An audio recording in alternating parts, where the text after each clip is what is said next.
Hello and welcome, people on YouTube. Hello to guys in the chat and folks watching on the VOD. This is your esteemed host, Mr. Shintigercurl, that dude in the straw hat, bringing you yet another edition of Shintigercurl Streamin. How's everybody doing? I see TWK Reviews in the chat.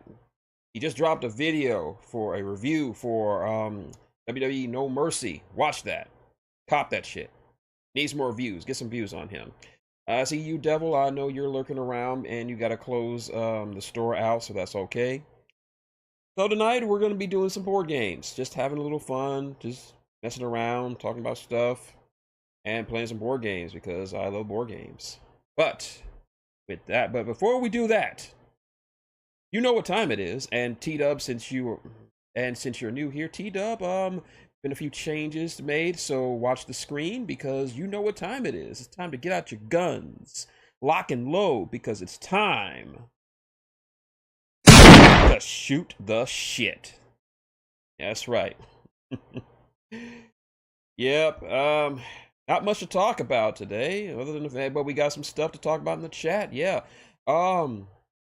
Everybody's still watching reaction videos to the announcement of Capcom Fighting Game Collection 2, featuring some of the greatest fighting games of all time. Hello, Brother Ball. Some of the greatest fighting games to have never been re-released on other modern-day consoles, and Capcom Fighting Evolution.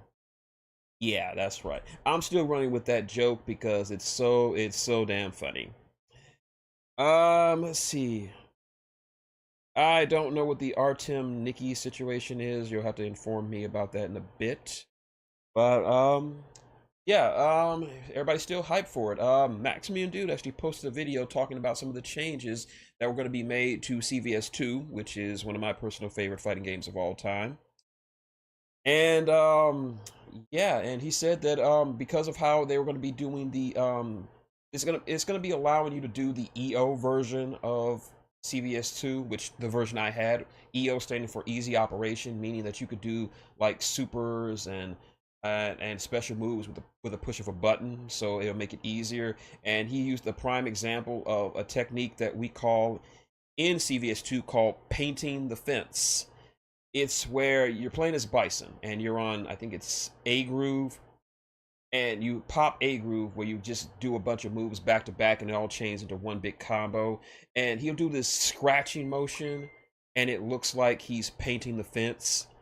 And it's some hilarious stuff. So we call it painting the fence, or doing a Tom Sawyer. And let's see what this whole situation is about from Mr. Hairball, because we're still STS. Let's see. What is this? Artem, let me see. Artem something and his wife Nikki Garcia's marriage has been volatile for years amid allegations of domestic violence incident. Yeah, unfortunately, I don't. This is Dancing with the Stars stuff, so I don't know who that is. But it sucks when there's domestic violence involved. But it's not a story I'm particularly well versed or interested in. So there's that. Yeah, that whole direct was something else. Like, if you didn't watch it, I watched Max's reaction. I watched Max's reaction to it, and he went crazy. Like, he went crazy because he's been calling for remasters and re-releases of CVS 1 and 2 for God knows how long. So FGC fans are eating well this year. And while he was doing this, got on the phone with Kenny, who was asleep at the time. He woke him up and he said, dude, just watch the Nintendo Direct. Don't go to Twitter. Don't go on Facebook. Stay off social media. Don't even look at your phone. Just watch the Nintendo Direct. And we saw the Nintendo Direct. Kenny saw the Nintendo Direct. He got crazy, not just for CVS 1 and 2, but for the Power Stone games, Power Stone 1 and 2. And he damn near broke his mic with him. He transformed from Kenny to Peter Popoff. That's how hard he was popping for, because anybody who has watched Yo Video Games knows that one of Kenny's favorite video games of all time, all the Power Stone games, which makes sense because it's one of my favorite games. It was a game I had when I had a Dreamcast. Power Stone 1 and Power Stone 2. Great games. If you've never played them, fantastic stuff. But I'm just going to be singing the praises of the Fighting Game Collection 2. Got some great, fantastic games. And Capcom Fighting Evolution. So the games that is going to be on there is, of course, Street Fighter Alpha 3 Upper, which is considered one of the better versions of that particular game. I already have the first Fighting Game Collection, and I've already loved Alpha 3. Of course, the aforementioned CVS 1 and 2, which have not seen a release since the era of PS2 and the GameCube. Project Justice, which is one of the Rival Schools game, part of the Rival School series. I'm surprised I only got one in there. Plasma Sword, which never saw a North American release properly. And a few, and of course the aforementioned friggin' Capcom Fighting Evolution. Like, yeah, for those who understand, Capcom Fighting Evolution is garbage. Now, I know it has some fans out there, but it is garbage. It is horribly misbalanced. If you weren't here for my explanation of it, like, me and my best friend actually played it back in the early 2000s, and he bought it because we were just buying up every kind of Capcom game that was out, and we thought it was just going to be great, going to be this great crossover, and it was garbage. Like, the assets sucked, the roster sucked, gameplay sucked, horribly misbalanced, no story mode whatsoever, and it's because nobody really likes to talk about it because it represents a very dark time for the FGC. Many, including Thorgy and Matt McMuscle, say that Capcom Fighting Evolution is basically the start of what we call the dark age of the FGC, where no company was just really putting out quality fighting games, and the reason why Capcom Fighting Evolution was so bad was because it was basically slapped together with duct tape and glue from a division that was technically dead. They were not putting money or making a lot of games for the fighting game division in Capcom. So when this game came out and it did not sell well at all. Capcom was like, okay, I guess people don't want fighting games anymore. And that lasted for like a good 5, 6, 7 years of just nothing. And it wasn't until they took a gamble and released Street Fighter 4, and it sold like gangbusters. And people were realizing, like, yeah, maybe this fighting game stuff is good. And they started pouring more into the fighting game division. And now we're living in something of a golden age of fighting games, not just from Capcom, but from also SNK. SNK has been killing it lately. I mean, we are just literally eating so good. And this has led to speculation that maybe, just maybe, we might see a proper CVS 3 or a Marvel vs. Capcom 4 or some other, or another Fatal Fury game. Well, I mean, we already get a Fatal Fury game. We're already getting City of the Wolves, so we're getting that. Yeah, it's some pretty good stuff. It's like T-Dub said, the FTC are eating great today. So in entertainment news, it was just recently revealed by none other than Netflix that from the same people who gave us the cinematic documentary classic that is Tiger King, that we are also getting a new documentary called This Mr. McMahon. That's right, we're getting a documentary series about one of the most important and most reviled individuals in professional wrestling history, Vincent Kennedy McMahon. According to the reports, we will be featuring interviews from Vince McMahon before this whole mess blew up for him, and before he was basically ousted from power from the WWE. It'd be interesting to see how they're going to skew things. And speaking of the WWE, I gotta be fair. So we're going to be doing, of course, we're going to be talking about WWE Bash in Berlin 2024 for Saturday, tomorrow, August 31st, 1 p.m. Eastern Standard Time. And you, of course, can watch it, all the great action, Peacock. And we'll do a rundown of this is from Bleacher Report. So this is the rundown of the list of matches for this one. I'm not sure if this is all of them, but I'm like I said, I haven't been really following it. I've been watching it week to week. I've been watching the PLEs, but that's good. So, first match in predicted order. It's the battle of Judgment Day as Mommy Rhea Ripley and the Archer of Infamy Damian Priest take on that homewrecker Liv Morgan and Dirty Dominic Mysterio. Next up in a Yappa Indian strap match, brother, it's CM Punk versus Drew McIntyre. AKA the cock. Okay, that's pretty good. Teed up.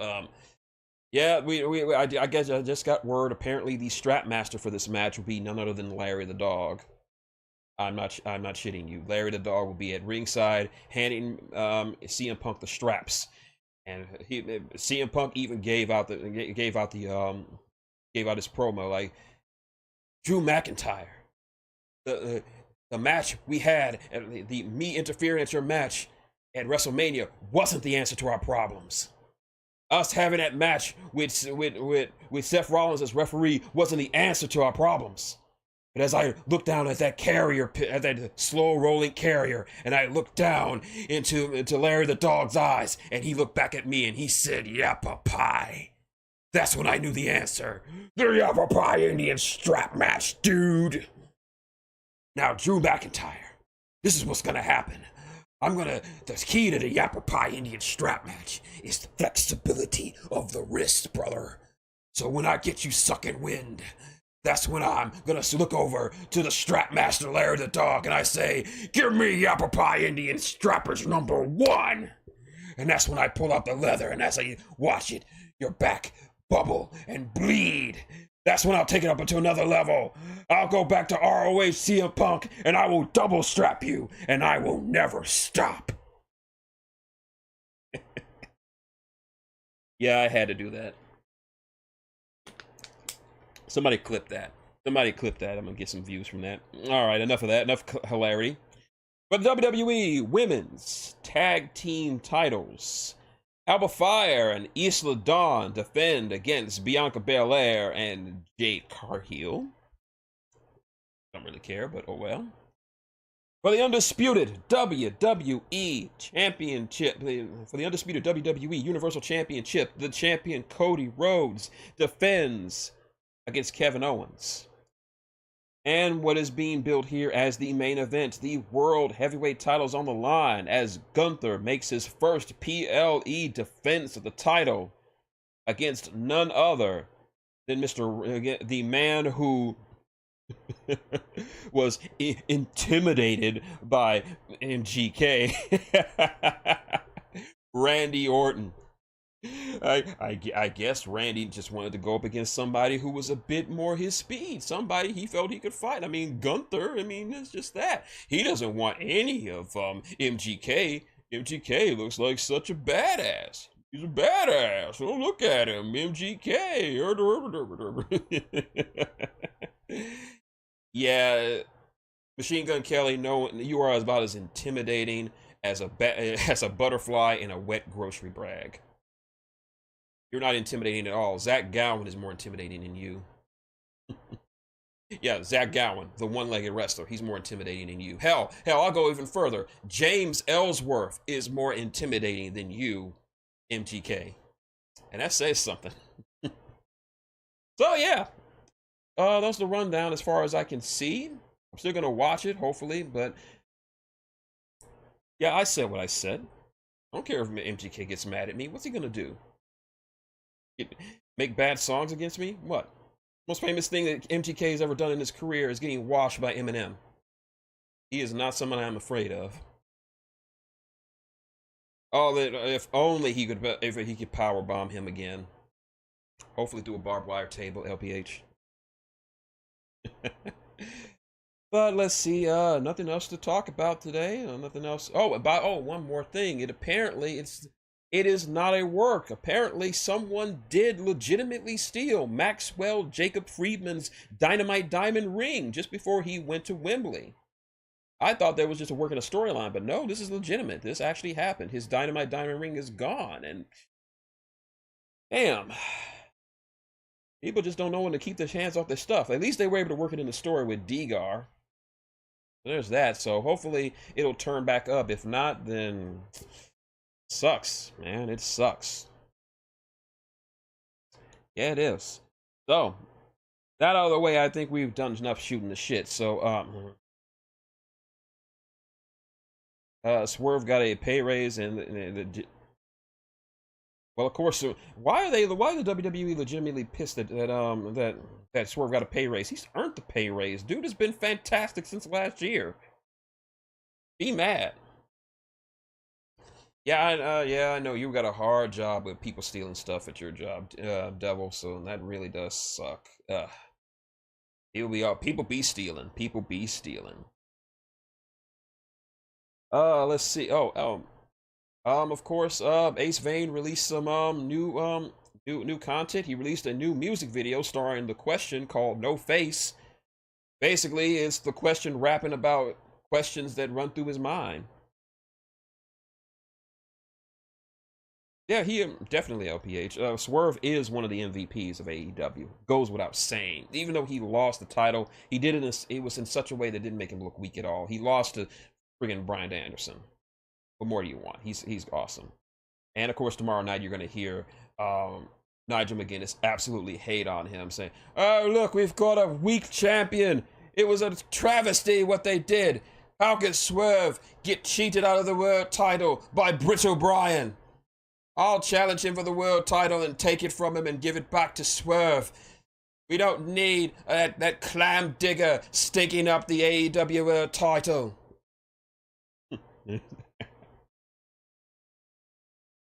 All right, so with that out of the way, I think it's time for us to get to some stream and get to some board games. So, Law, help us out.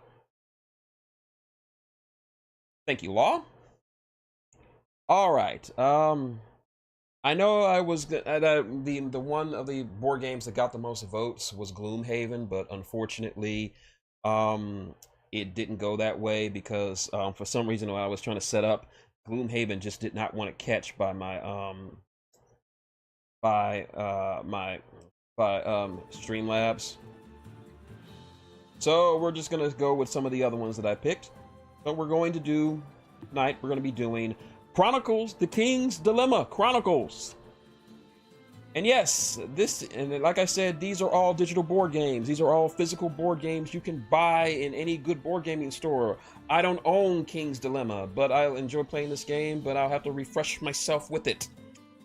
Let's see, digital board games are rather cheap. I have quite a number of them, and we'll be seeing a few of them tonight. So, basically, this is called, of course, I just mentioned King's Dilemma Chronicles of the King's Dilemma Chronicles. Basically, you will be taking the role of a king, and you will be faced with certain dilemmas and challenges where you have to make decisions that for your kingdom, and all your decisions and choices have consequences. You can either make the people happy, or you can make the nobility happy. And yes, you can be deposed in this game, so I have to be careful. I haven't made it very far in this game. I've had it for over a year. This is the first time I've cracked it open in a while, and I figured I'd just play it on stream. So we're going to make some decisions together. Hopefully I won't get deposed and replaced by somebody else. So, all right, let's get to it. New game. Game contains disturbing images. Braka, braka, braka. Let's go. All right. No narration for the game, so we'll have to do this on myself. Welcome to the Kingdom of Arkists, a place of daring expeditions, grueling battles, and arcane mysteries.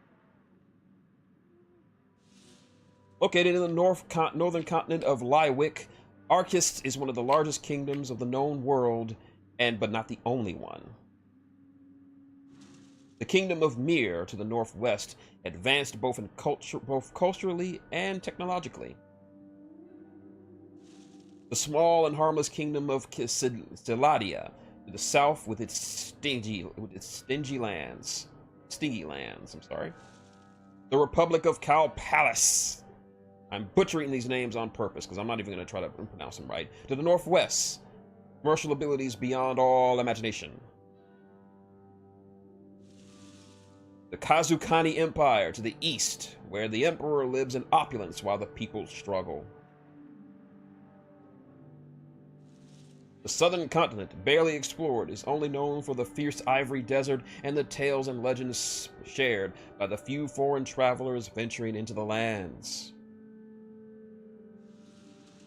Aquinas in Einkist has been enjoying several decades of peace, but less than 2 centuries ago it was divided up into many smaller kingdoms and raider tribes, conquered in many wars or united by diplomacy over the centuries to be incorporated as duchies or marks. Not those kind of marks. Little is known about what happened before this age of fragmentation, but what is for sure is that all the lands of the known world were ruled by several lost civilizations throughout the ages. What caused these civilizations to fall is unclear. You are going to assume the role of the head of the council, a governing ruling body in the name of the king, located in Libra, the capital of Einkist. Before you begin, take a quick test to determine the house that suits you best. All right, let's start this test. All right, test 1. And if yes, it's true. Yeah, I can do Japanese names, but Latin names are beyond me. I am a weeb. I am sorry. All right, in a financial crisis, is it moral to sacrifice knowledge in order to save money? Yeah. Knowledge is good, but we need to. But what good is knowledge if you can't pay anybody? So, I say it's moral to save money, sacrifice knowledge. All right. Is it okay to restrict certain religious practices that clash with the established cult?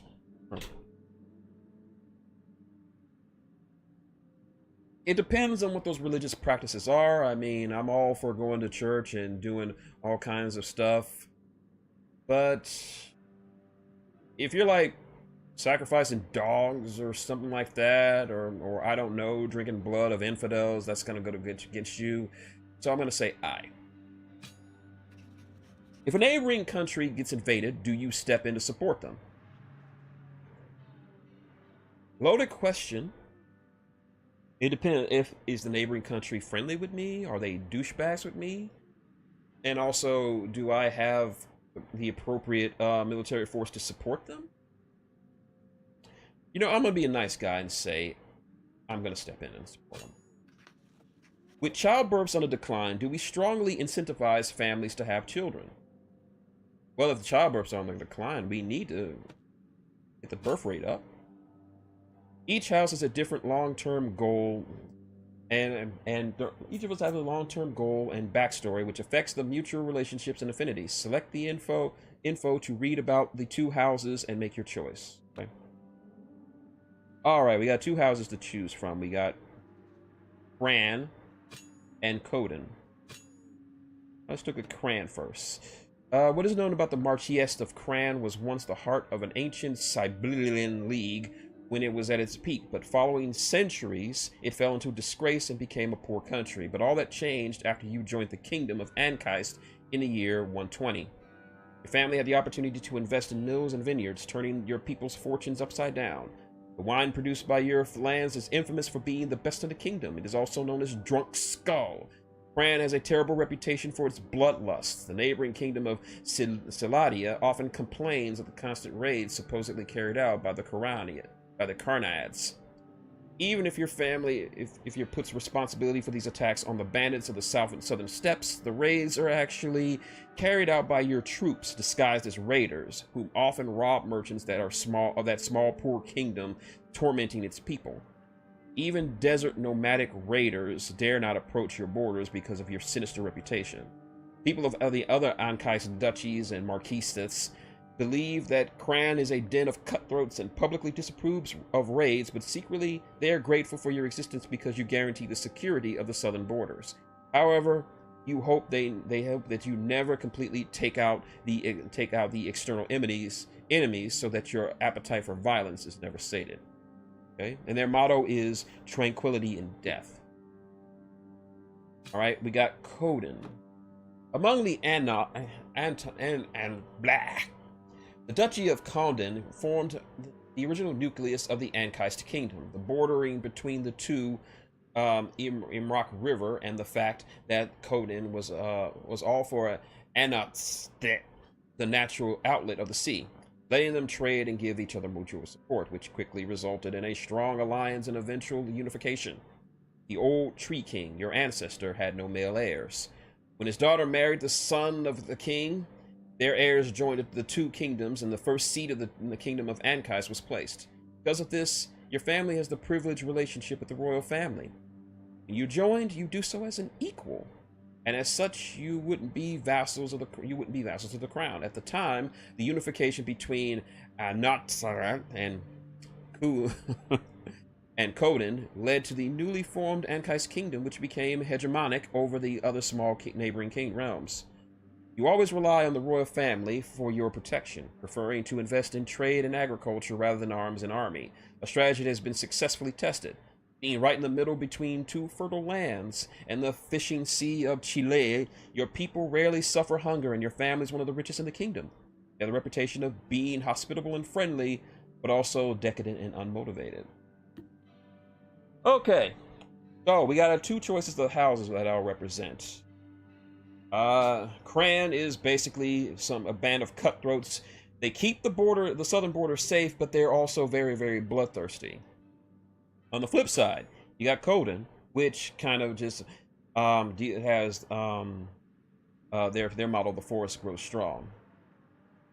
So they're good for they're good for economic and agricultural stuff, but you're pretty lazy and you really don't care. So plus you live by the influence of the king. So there's that. So which house should we go for? I'll take the first suggestion from the chat. Whoever suggested first, that's where I'll go. Just so that. So yeah, LPH, Shin. LPH, T-Dub, Devil, Furball, whatever the first choice is, I'll do it. EWK has chosen Coden, so we're gonna go with Coden.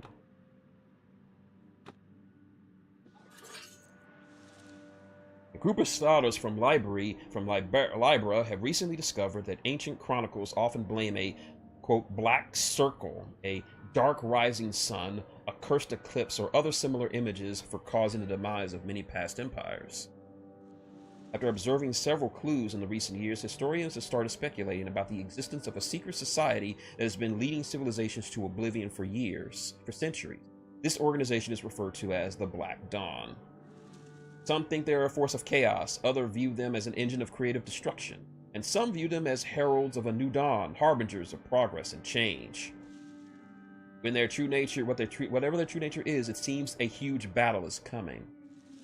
As the head of the council, you have the power to shape the future of this kingdom, but the Black Dawn is lurking in the shadows.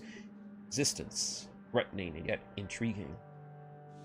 Your role is to inform the king about the decisions of the council, but it is within your power to alter them if you so wish, provided you have enough power.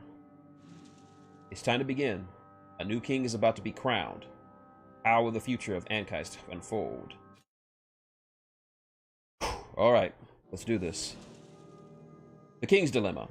The trumpets strike three rising notes, and 81 dubs are released as Harold of the Fifth is crowned king by the prior mother of the cult. People erupt in cheers of joy. Our hopes of enduring prosperity are renewed as with a new king. Foreign dignitaries from Kasuk, Kaspasia, Silad, and Mir crowd the royal castle to elevate the new king and to evaluate the new king and win his favor. The ceremony is followed by a feast lasting 3 days and nights along with all the streets of Libra, our capital city. A week later, sitting on his throne behind the grand chiseled door of the council room, the new king addresses us for the first time. Any authority is flickering, and power can be a blessing or a curse for those who have exercised it, he said. After a long pause, he adds, ruling is an unsolvable dilemma. He adds to the archives. The Eclipse keeps track of 6 storylines in the King's Dilemma, chronicles advancing with each story chapter. When all stories are completed, the eclipse will end and the uprising will start. Yep, so we're on sort of a clock. We gotta deal with an eclipse coming, which will herald the battle with the Black Circle. Map of the kingdom. From there, choose your next dilemma from the sidebar. Change the zoom level between the entire continent. Okay. There are 5 resources representing the status of the kingdom: influence, wealth, morale, welfare, and knowledge. Each dilemma will move one or more of these resources and changing the stability of the current reign. Okay, we got a dilemma we got the King's Dilemma in Torque, and we got the King's Dilemma in Gold Harbor. So this will influence this, and this, if we go for this one, and this will influence our wealth, and this other thing. All right, let's start with the harbor.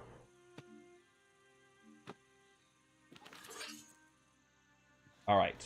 So, the Royal Marshal reports that 3 windmills are set on fire last night along the road to Libra and the Golden Harbor. The affected millers are asking for help to rebuild their mills. Do we fund the reconstruction of the damaged windmills? To solve a dilemma, use your power to make the final decision after the council has gone through the voting phase. Approving the majority is free, but subverting it will cost you power equal to the difference in votes between the 2 sides plus 1. Be careful. If your power reaches 0, the current reign will end.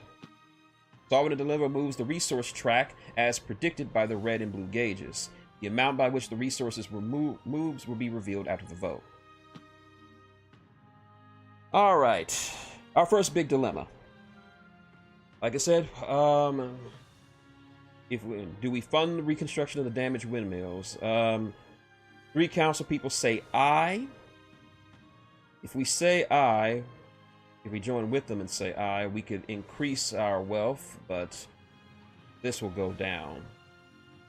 Well, this will decrease our wealth because we're helping them, but it will increase.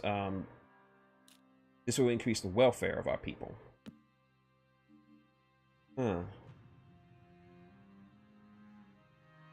All right.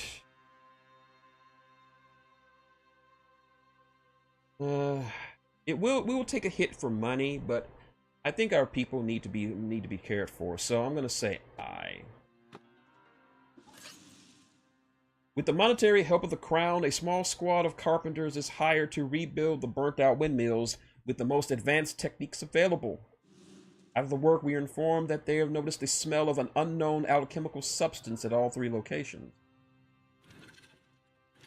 All right, that goes down. That goes down. Each time a resource moves, the stability marker at the side to the right will follow it. If the stability marker ever reaches the end of its track, the reign will end. So yeah, we can't let any of these get too high or too low. So the reign means that the king will die, and then a new king will put in his place. So we just have to be careful. But keep all the resources in the highlighted area on the track to score as much points as possible when the reign ends. So we need to keep the resources in these highlighted areas, bottom and top, score some more points. So it's going to be a balancing game. Try to keep things not too high, not too low. Right? All right.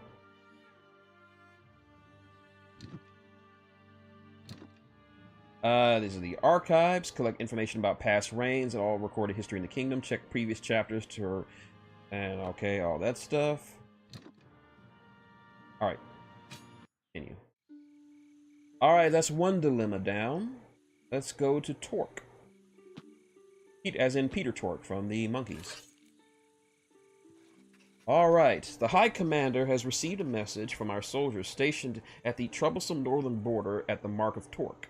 Scram smugglers are offering to provide us with large quantities of red iron, a strange metal that can even break the strongest steel. The army wants the majority of it, but there is a lot of money to be made by trading it.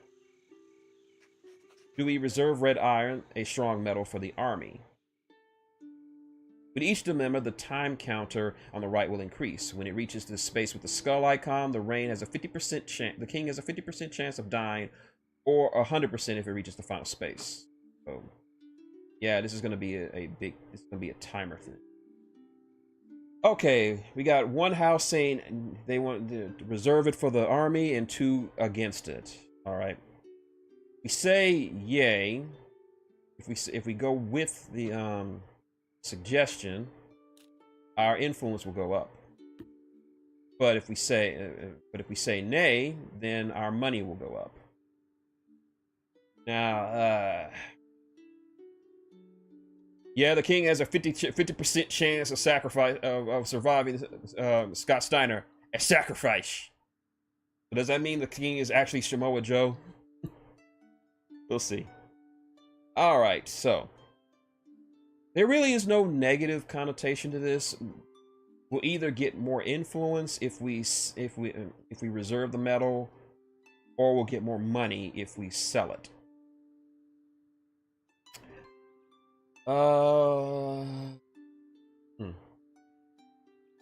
Well, it is a pretty strong metal. So, and in case we need to fight, they say it can cut other steel, so there's that. But if these guys are smuggling it to us, it means that other nations probably have access to the red metal. So we would be selling it off to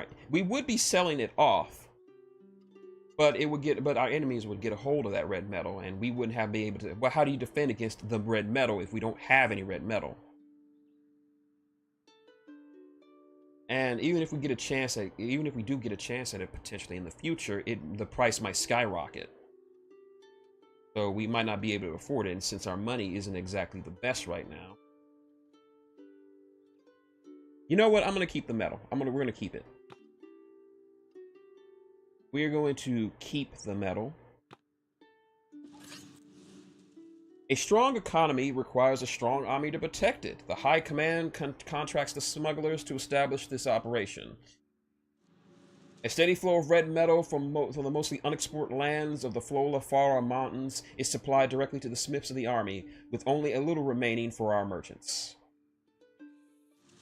Scarlet Tide. To thank the king for the prosperous business, the smugglers gift him with a masterful red iron sword named the Scarlet Tide. Ooh. The army soon elects the blade as its symbol and as a sign of its future power. A significant portion of the imported red metal starts flowing towards the Iroha armories, and military smiths began experimenting with new ways to work with the sturdy metal. Because of its exceptional sturdiness, red iron is difficult to mold into weapons and armor, but a few blades are forged for the most elite of regiments. Add this to the archive. Whew. Getting real.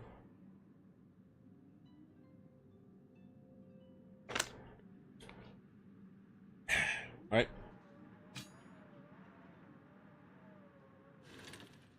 All right. Your moral alignment determines which rewards you'll get at the end of each reign. The rewards can be coins, prestige points, and or crave points. All right. The research track highlights the target area to score points. Yep, T-Dub, the elite are getting more red metal, just what they need. They got all the belts. They got Okada, they got the Bucks, they got the Scapegoat. They all got belts. All they need now is friggin' unbreakable swords.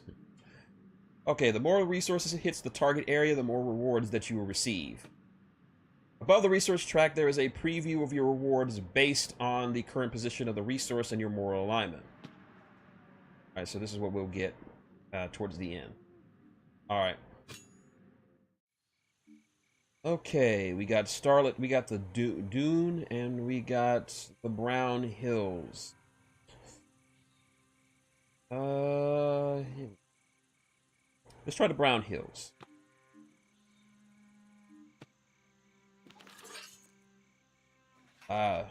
We have lost contact with the smugglers. Many think they fell prey to Scram raiders in the Lawless Mountain. Some suggest that we should send a military contingent to investigate a dangerous quest that could easily be seen as trespassing on the kingdom of Inkal, further to the north, with whom we have not had contact with for decades and whose military strength is unknown. Do we send the army to investigate the smuggler's disappearance? All right. I think that they do have eyes, making this all the difficult.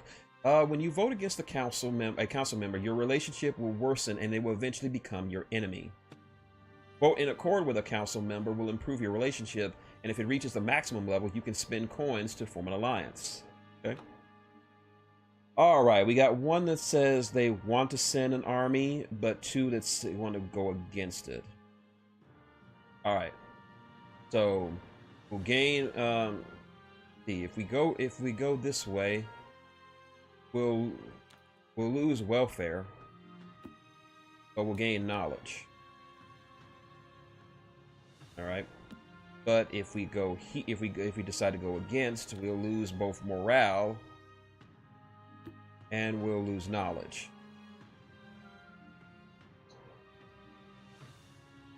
All right, let's see if we can't balance this out. All right, so the choices are we can either go and try to investigate the smugglers because we need the red metal for our army, but we might piss off this other country that we haven't had talks with in a long time and might result in open warfare because we trespass on their lands.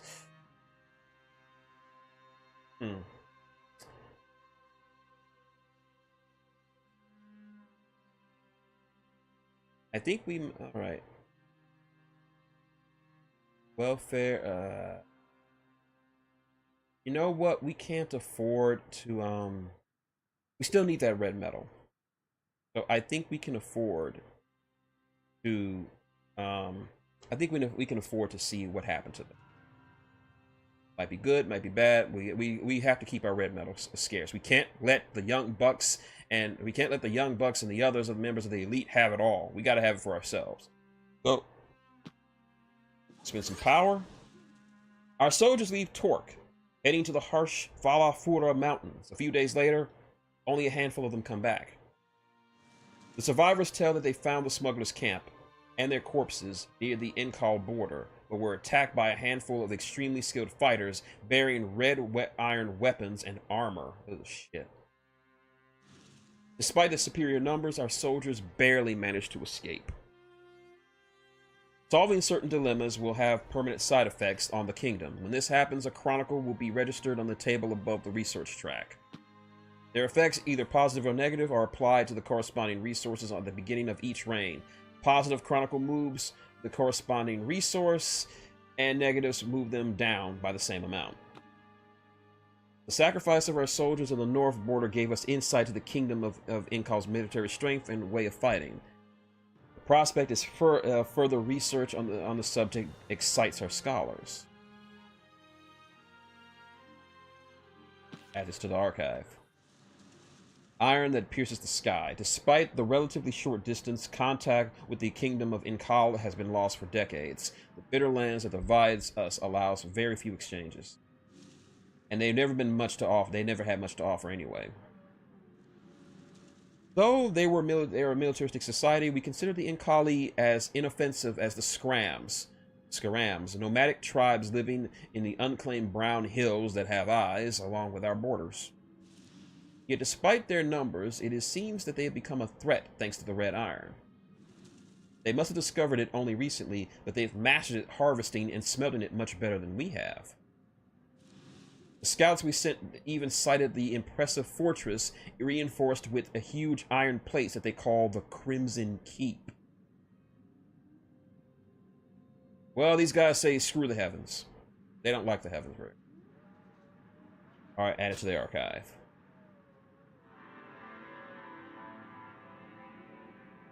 Lips is getting closer.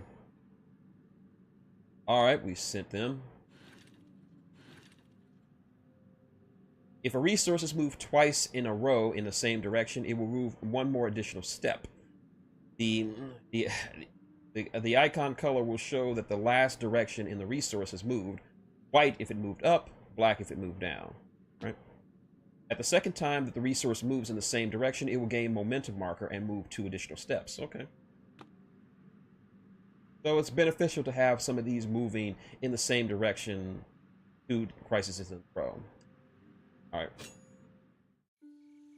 Alright, let's go to Dune or Dun or Dun, whatever this is.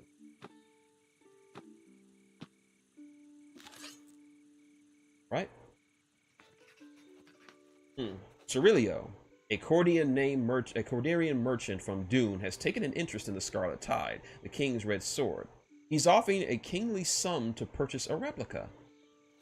The army, however, has grown attached to this new symbol. They would not like to see the symbolic value tainted and diluted for the caprice of some lazy merchant. Do we allow a replica of the Scarlet Tide sword to be made? Alright, spend coins to corrupt a council member and change their vote. Cost of corrupting a council member will increase each time you use it. Corrupting a council member will freeze the relationship between your house for the current dilemma. Use corruption wisely to manage both your relationships and your power. Alright, so far, these guys don't like us, these guys are neutral, these guys love us. Alright. So, as our choice is made, we can... Alright, if we go I, then we'll get more money, but our morale will go down because we're making we'll be making basically a cheap copy of the sword that everybody likes, but we'll get some money for this. If we go nay, then only our morale will go up. Yeah, unbelievable. I mean, thinking of government that's corrupt? What is that? Alright, I couldn't corrupt anyone anyway. I only have 3 coins, so I can't really corrupt them. So it's all to... So I can increase my relationship with this guy and just say, no, don't let the replica do it, but...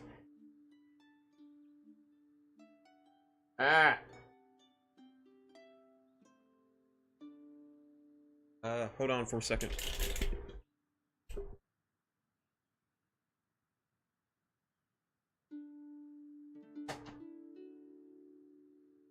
Sorry, Mom asked me something. Okay. So, our morale will go up. Our money will go up, but our morale will go down.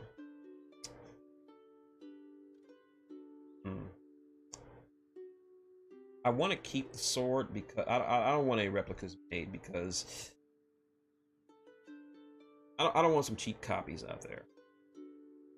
Yeah, this might earn me some enmity from this guy from this guy up here, but I don't know. I just don't feel right just letting somebody copy the sword because everybody loves this. So let's vote nay. We politely decline. Our soldiers rejoice over our decision not to turn their symbol into a commercial product. Codians are known for being rich and refined, but weak and decadent. Ever since our decision to forbid the manufacture of the replica, the Scarlet Tide has been cherished even more. Its sight fills the battle lines with courage and determination. Add it to the archive. Alright. Goes up a little bit. Alright. Need to raise that up a little bit more. Alright, there are no dilemmas here, so go to Libra, the capital. Ah, Royal Laboratory, and we got 3 things that potentially could go up. So let's go to the Royal Laboratory. Upon inspecting the first weapons made with red iron, the chief doctor of the Royal Army realizes it would be wonderful material for medical equipment, as it is sturdy enough to even when thin. Some suggest we should prioritizing forging weapons over scalpels, but our medical knowledge could vastly benefit from such superior tools. Do we prioritize medical uses for the red iron? Yeah, they really don't like me. They really do not like me. Okay, let's see. If we go up, our knowledge and our morale will go up, and since our morale went up the last time, it'll go up a couple more spaces. But if we keep it for this, then our influence will go up and be in the it will be in the highlighted area, so we'll score some more points when the end of the reign comes. This guy's been cool with us. We're gonna be still cool with him. Our soldiers come first. We're just gonna have we're gonna do something for our soldiers. So we'll use the red iron to make some scalpels and shit. These guys are definitely not gonna like us, but then again, yeah. All right. Keeping our people alive is more important than giving death to our enemies. We prioritize the use of what little red iron we have for medical purposes for the benefit of everyone. Still, the army would be preferred to wield in more offensive tools. Of course you are, because you're the army.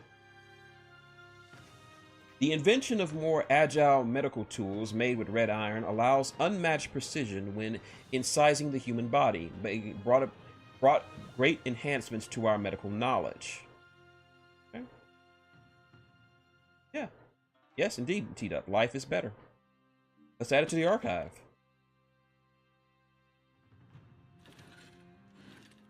All right, knowledge is all the way up. Got to be careful. And we lost a good deal of power, but that's okay. Continue.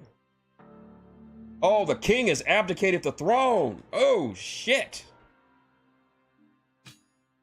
At the end of each reign, you will gain rewards as described by your moral alignment. You manage to put all the resources in the target area, you get even more rewards. The king has abdicated the throne.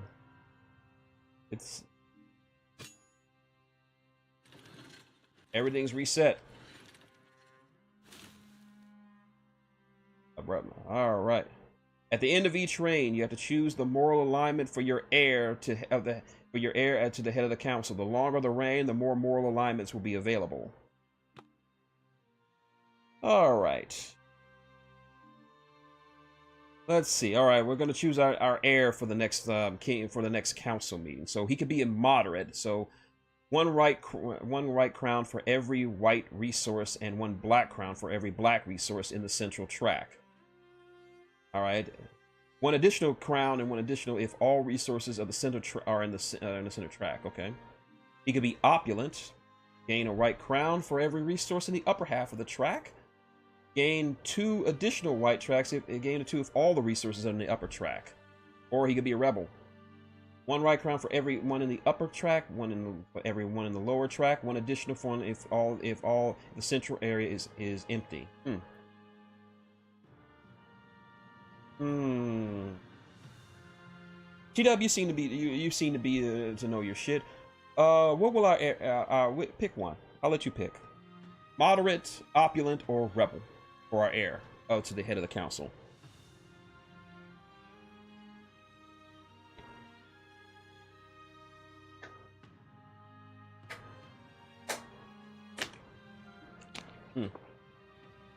Choices. This is what I like about the game. You never know what's gonna happen.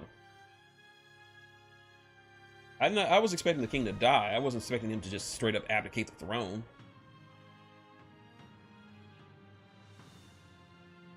This will change how we play this game going forward. All right, let's go moderate.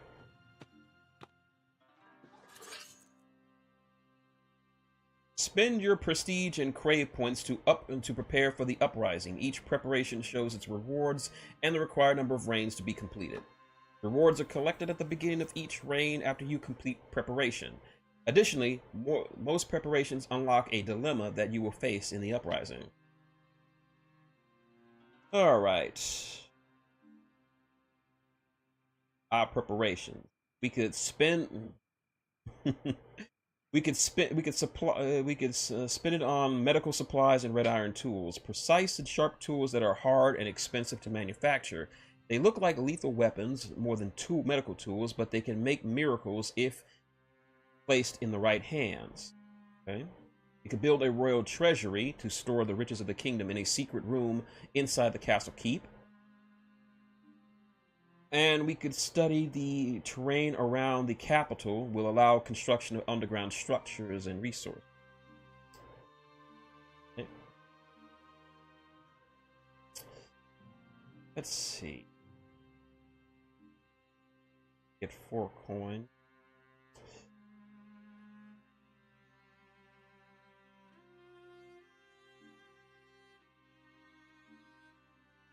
It would take 4 rains to do this. It would take 1 rain to do this. And it would, I think, I'm not sure when this would be complete. You know what? We've been going down the medical research, so let's... Oh, I don't have enough to make that shit. Guess we'll have to do this. We ain't got enough crowns to do either of these, damn. So we'll study the terrain around the keep. Alright. This table summarizes the type of preparations and the rewards. 1 rain, it's final dilemma, status unknown, 2 rains, okay.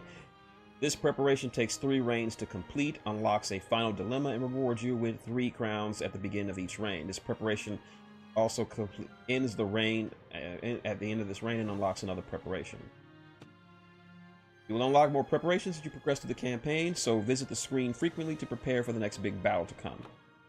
You won't be able to unlock all the preparations in a single playthrough, as some will be locked out depending on the choices you make. So, it's one of those games where you won't be able to see everything in one playthrough. Alright, we've done our preparations, all we can do. Manage the council and review the information of the houses of the kingdom are here. Spend coin to replace council members and to form alliances with your relationship level of a kingdom is maxed out. Form an alliance with another house, your total power increases by 1. Alliances have other benefits, such as reducing the cost of corruption and reducing the cost of replacing council members. Costs increase as for enemies. And with your choices, you can achieve the long-term goal for your house and 2 secondary goals. Completing them will grant you more power, plus a bonus of cohesion or descent points for the uprising. Alright. Alright, these guys already like us. And we don't have enough coins to form an alliance with him yet. These guys... Can't unite with them yet. Alright, we're still on good terms with this guy. These guys are starting to not like us.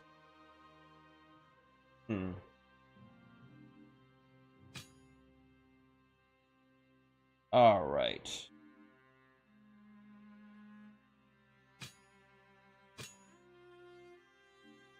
We'll continue.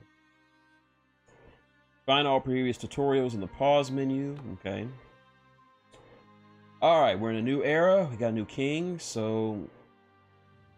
no damn it. Nothing here. Here. World map. Alright, we got the City of Tents, Muir, and Inghall. Let's see, where are we?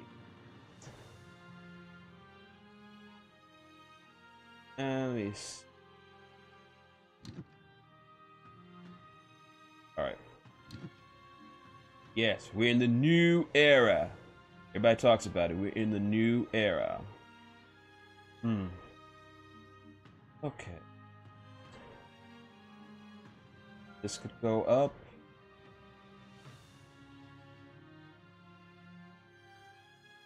I think we can... Let's start with the City of Tent first.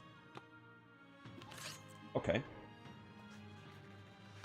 Morano, a rich merchant from a remote desert city called the City of Tents, wants to negotiate a lucrative trade agreement. Among his sample of goods is a slave concubine in chains. He claims the woman comes from a desert temple that allegedly hides the golden map, a fabled item that have been seeking for decades. Many of our people are against slavery. Do we force Morano, a rich merchant, to free the slave? Alright, so we're dealing with slavery now. Alright. Alright, let's see. If we go this route, we'll go up on morale, but we'll lose some money. If we go nay, then we'll get more money, but the slave won't be free.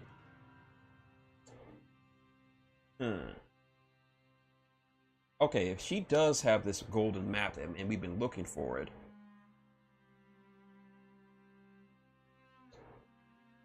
You know what? Let's just go. We've been going moral, and I don't want to. I'm just gonna.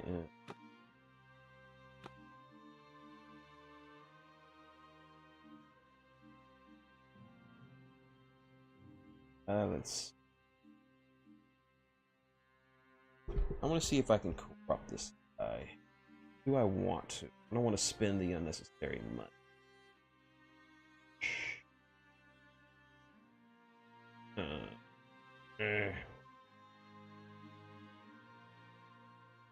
All right, let's keep making friends with this guy. I like him. He's cool. Yeah, I talked to him earlier. He is really, really cool. He knows his wrestling history and all this other stuff. These guys are E-drones who think the WWE is the best thing ever. Apparently, they're big fans of Vince McMahon, and I'm not fucking around with these two guys. So I'm gonna stick around with this guy. He watches All Japan Wrestling. He says his favorite All Japan wrestler is Misawa. Like, I need some more of that in my life. So since you're with Misawa, we're gonna handle this shit. So Misawa, so we're cool. Let's go this. Cannot tolerate slavery. We force the merchant to free his concubine and send him away. This compromise is our trade agreement, but our people rejoice that we stood up for the poor woman. Many are also excited by the prospect that she may reveal the location of the mythical golden map. Legend says it leads to an endless fountain of liquid gold.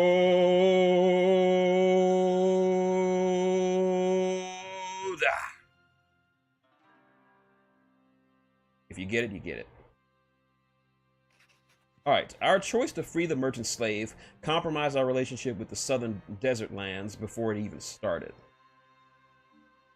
Add that to the archive. Sarah, the woman we freed from slavery, comes from a remote temple of the mother in the south of Marudi, which we call the Ivory Desert. She says the golden map is guarded by this temple. Sarah was kidnapped and enslaved by her former master when visiting the city of tents. Her story becomes quite popular in the kingdom and spurs a burst of interest in the unexplored southern continent that she calls Konfuruta. Sarah claims that it was the land where the ancient Shabian League once prospered and fell. Our scholars immediately start preparing a caravan to retrieve the golden map and take Sarah back home. But traversing the Ivory Desert, famous for tempests of burning white sand, will not be easy.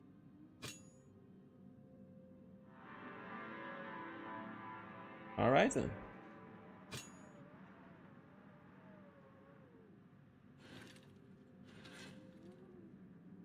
All right, we're taking some risks here. All right. Slavery is a no-no. All right. We got me here. We'll talk to the Enkai. We could go to the desert. Or we can go to Gaunt Isthmus.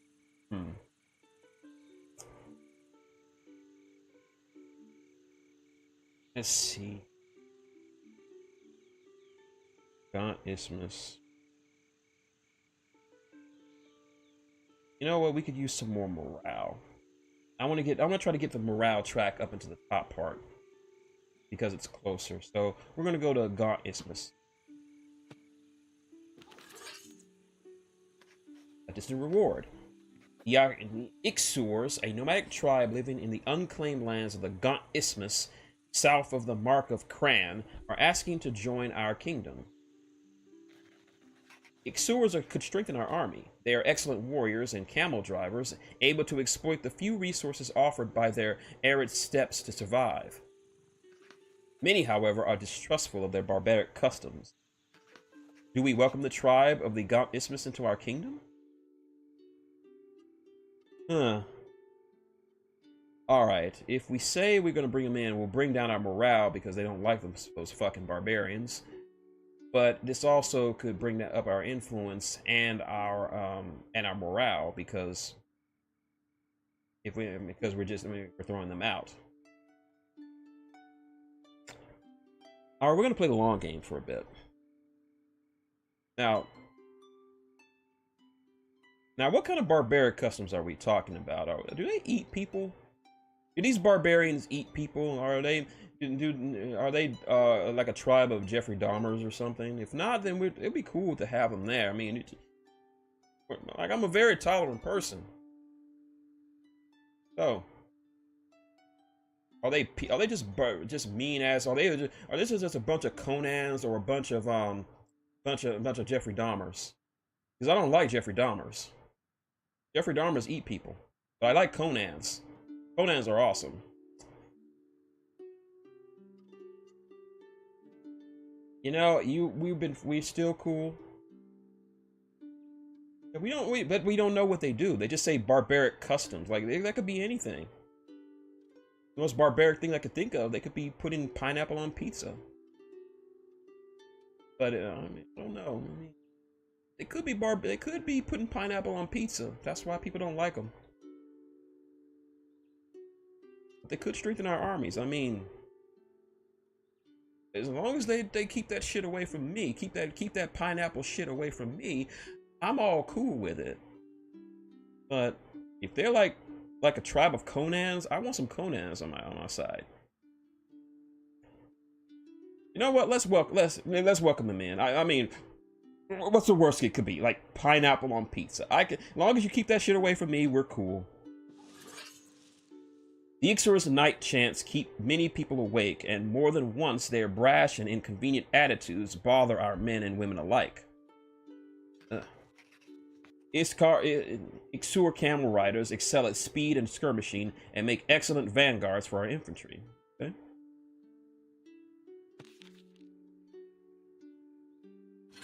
Come on, T-Dub, we have to be tolerant. Like, yeah, they put pineapple on their pizza, but we just have to be tolerant of them to a point. As long as they keep that shit away from me, like I said, eat whatever you want. Just don't bring it around me. Okay. All right. Well, since we're in the desert,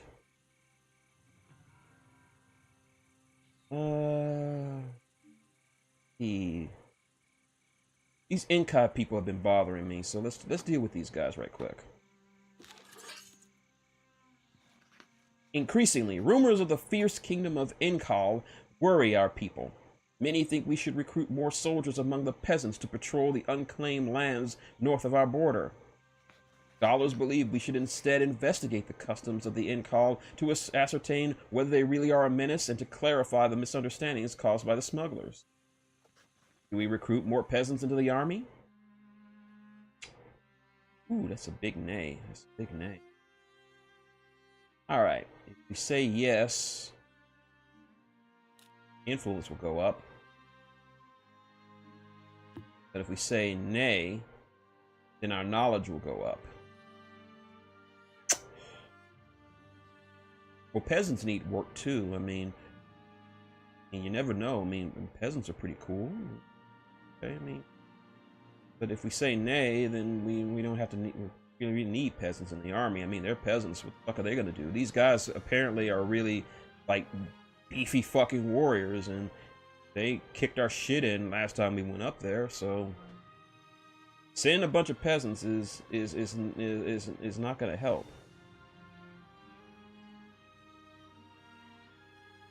Yeah, I'm not gonna send no peasants up there. They're badasses. We need them. Trusted scholars began researching the customs of the kingdom of Incal, while a delegation of brave diplomats leave for the Crimson Keep to ask for an official audience. Many, however, fear we are leaving our borders unprotected.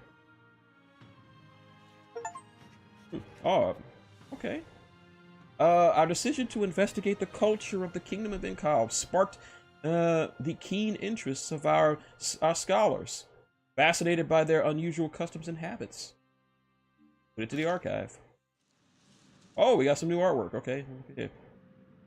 After the initial diplomatic incident, our diplomats have been formally invited to the northern court of the Crimson Keep, where they are welcomed respectfully but coldly. Incal is a small but highly competitive society. Their clans constantly struggle for leadership, and their warrior kings must display continuous strength to stay in power, which explains their exceptional military prowess.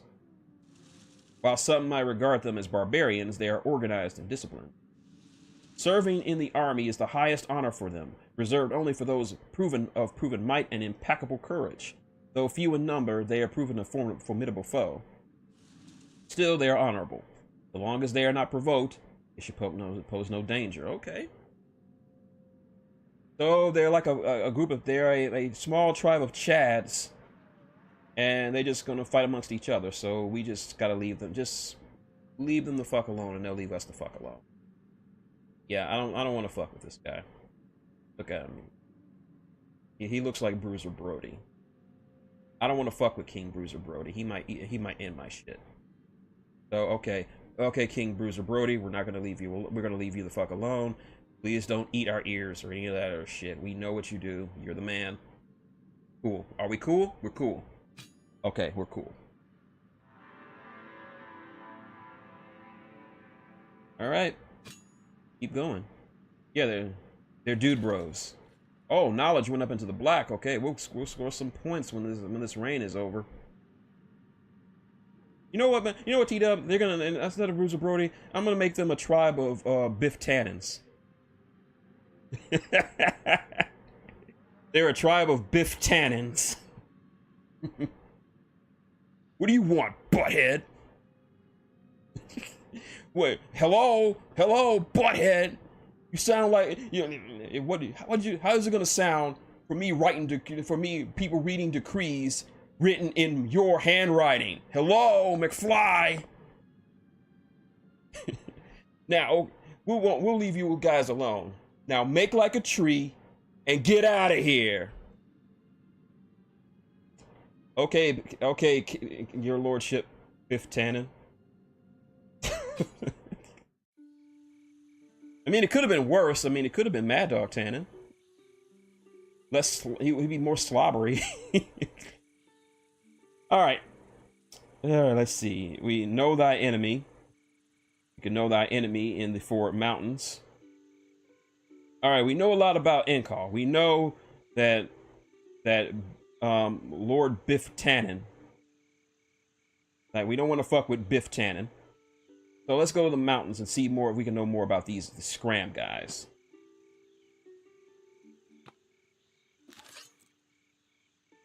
Oh. Hello, Nicoya. Are we in Wakanda now? The Scram, a nomadic people from the unclaimed lands near the northern mountains, drink a beverage made of goat milks fermented with a secret herb. Our soldiers are eagerly purchasing it, and the guild masters would like to import it, thinking it could be a successful product. However, it is strongly alcoholic, and some question its wholesomeness. Do we import the milk-based Scram beverage? Now, T-Dub, I already know your position on this because you're straight edge. You don't like alcoholic beverages. And yeah, I think that stuff's got some ooh-wee in it, and I don't think we want some of that. I mean...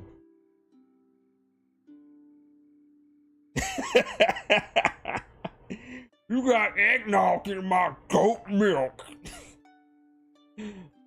Okay, we went from a kingdom of Biff Tannens to a kingdom of Kenny Rogerses. We're Scram, and we're a bunch of jackasses. This stream is turning crazy. Sorry. All right. We gotta get down to business. Get down to business. All right, we gotta be serious. Gotta get serious, T-Dub. Serious. Okay. If we import it, we get some. We bring up the morale because, ooh-wee. But if we say no, we'll lose money, and we'll be in the black. Let's see. T-Dub, what do you say? Do we import some of the eggnog goat milk, or do we leave it alone? I'll leave this up to you. You seem to be knowing what you're doing. You seem to be knowing what you're doing. Get some water.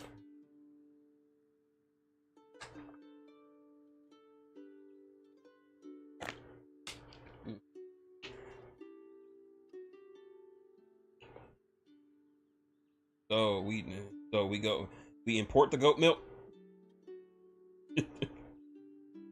Are you thumbs upping for Importing the goat milk or having our kingdom stay straight edge. I'm leaving. I'm leaving this up to you. You're my friend, so you're the woman. Okay, we're gonna. Okay, we will import the goat milk. We'll work with the Kenny Rogerses. Bye bye. All right. Our merchants make a few agreements with a few barbaric producers to supply them supply their strong drink to our kingdom. The people rejoice and launch a celebratory fair about the northern culture, while scholars seem to scorn such low pleasures of the flesh. Hey, don't kink shame. All right. Goat milk becomes increasingly popular, and the high demand activated a precious trade channel with the barbaric scram tribes of the Brown Hills. Okay, it was a good idea. You guys want some more goat milk? Come on! Thank you, Kenny Rogers. You can restore your relationship with an enemy by voting 4 times in their favor. Doing so will reset their relationship values to their default value. Okay. Oh, they are hostile to us. They don't like us, so okay. Hey, we gotta get that goat milk in. Come on, man. Come on, buddy. Get that goat milk. Alright, we can go deal with Biff Tannen again. We can go in the desert. Or we can go here. I think we're gonna go to the desert. Then after this, we'll go deal with Biff Tannen again.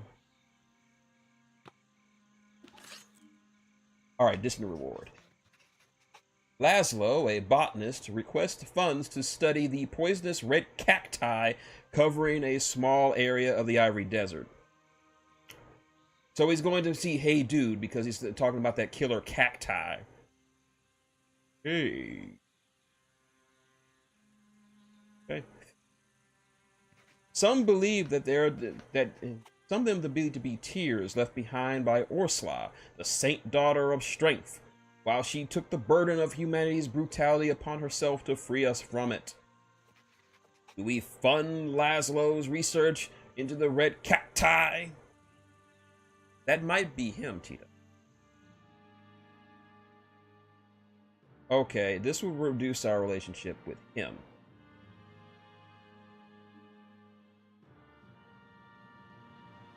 Let's see. Do we help Laszlo research this stuff? So if it this will make our knowledge go up a little bit. But we'll lose money. But this will make our knowledge go down a little bit. We just moved. Now we just moved the yeah, we just moved this up because of from our last time. So if we go up, the rain will end. And our money will go down, but it won't go down enough into the dark area, which we really need. So I think we can handle it going down for a little bit. So I'm gonna say nay. We can think of much better ways to spend money rather than funding useless research on red ornamental plants. We deny Laszlo's request. Alright, I think we're still there. We're still in it. Okay. Continue. Alright, that's okay. So let's go back to deal with Biff. Hopefully he's in a better mood. Alright. What do you want, butthead?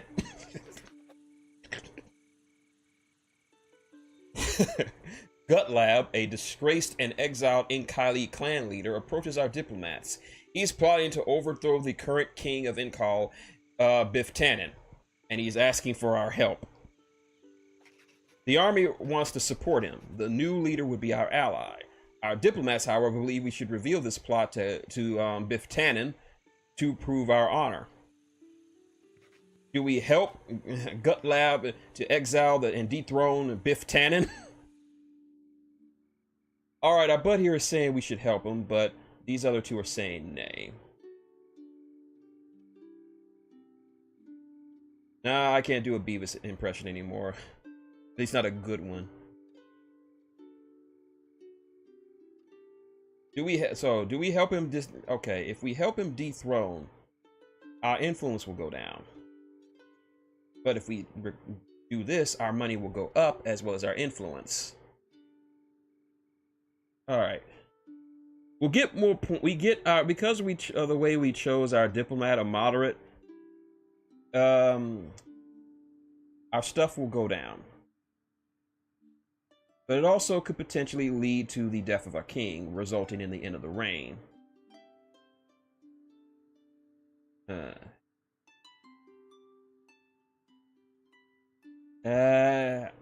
Okay, I don't know who this gut lab guy is, but I don't know if I could trust him. So I'm gonna settle with I'm gonna go with Butthead. I'm sticking with Biff. Biff is least reasonable to a degree. Yeah, we'll lose some we'll lose some favor, but I don't want us to end the reign too much. If once our power goes down, that will cost us because we're going against it. And if this could have a chance of ending the reign, but I don't want to score some more points while we can. So I'm gonna go nay. Our diplomats denounced the plot to the king, to King Biff Tannen, and Gut Lab's rebellion is suffocated before it can even start. Biff praises our truthfulness and honorability. As a result, our diplomatic relations with Incall improving greatly. Commercial trade and cultural exchange flourishes. An honorable alliance. Okay. Our recent actions prove to the Incali that we are honorable. After centuries of mutual indifference, we have a fruitful yet fragile cultural and business relationship. Okay. Red iron becomes abundant in our kingdom, including our weapons for the army. The only persistent source of friction is religious. Since their ancestors fought against a sun empress who declared herself divine, the Incali abhor the concept of religion. So they're atheistic Biff Tannens. Okay. This causes occasional incidents with the most devout of our people. Because of this, the announcement of a planned marriage between Ngari, brother of the Duke of Coden, and Lara, the daughter of Biff Tannen, causes a sensation. All right.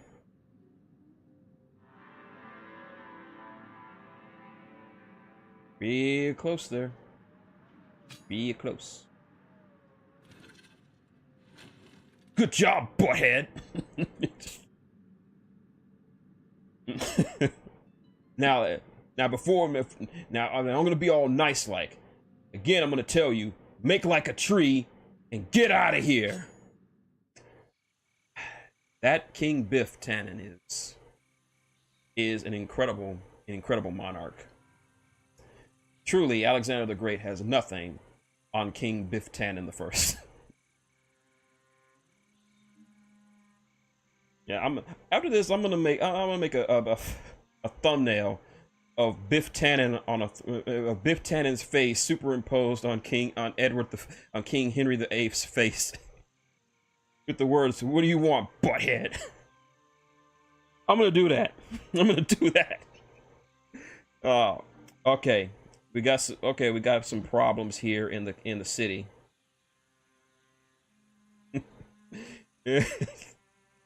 All right, we got an honorable alliance. I think this is the wedding between the Duke's son and Princess Butthead, who looks just like her father. Yeah, Princess Sarah Tannen. Put this image in your head: Biff Tannen wearing a dress and long blonde curls. I'm a dainty and delicious princess, butthead. What do you want? Yep.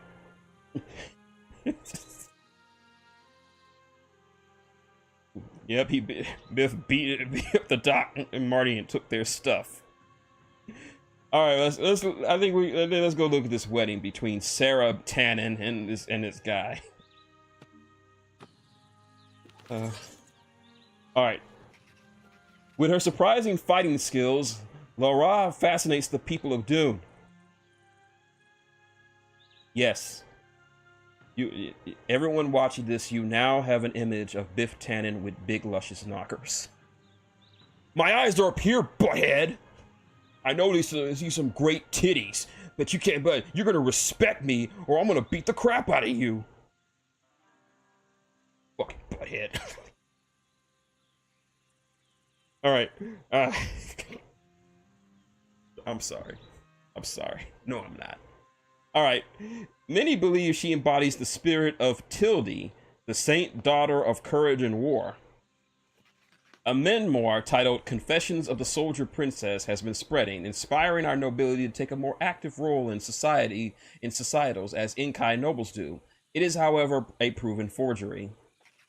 Do we denounce the fake memoir of the saint daughter? All right.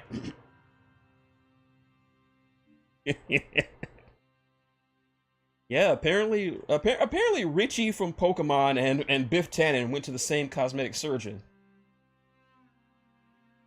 Biff saw my stream and he's like, I saw your stream, dude. I want some luscious knockers too. Give me the same ones that Richie got. This is all serious and we're talking about this shit. All right. Let's get serious. This is serious. This is serious, real world shit. All right. So if we denounce the memoir, it'll knock down our influence. But if we keep the memoir, it will keep our morale up. But it has the danger of ending the reign. And I don't think we're in a points position yet.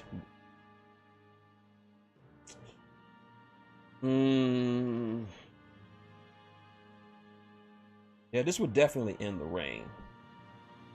Now, if the reign ends right now, I would get 3 white crowns and 4 white crowns and 3 black crowns, which I need for the other projects. But if I go here, it'll still keep it going. So.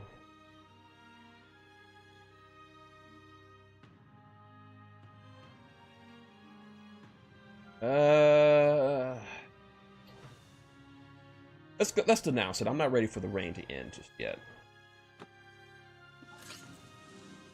Okay, despite its beneficial effects, the memoir is fake and must be denounced as such. The book immediately becomes unpopular and scorned as it mystifies Laurel's true history. The truth above all. The decision to ban the fake memoir attributed to Larray, it reinforced our belief in truth and science, dissuading the fabrication of further forgeries. Let's add it to the archive. All right. Oh, our king still lives. There's that. All right.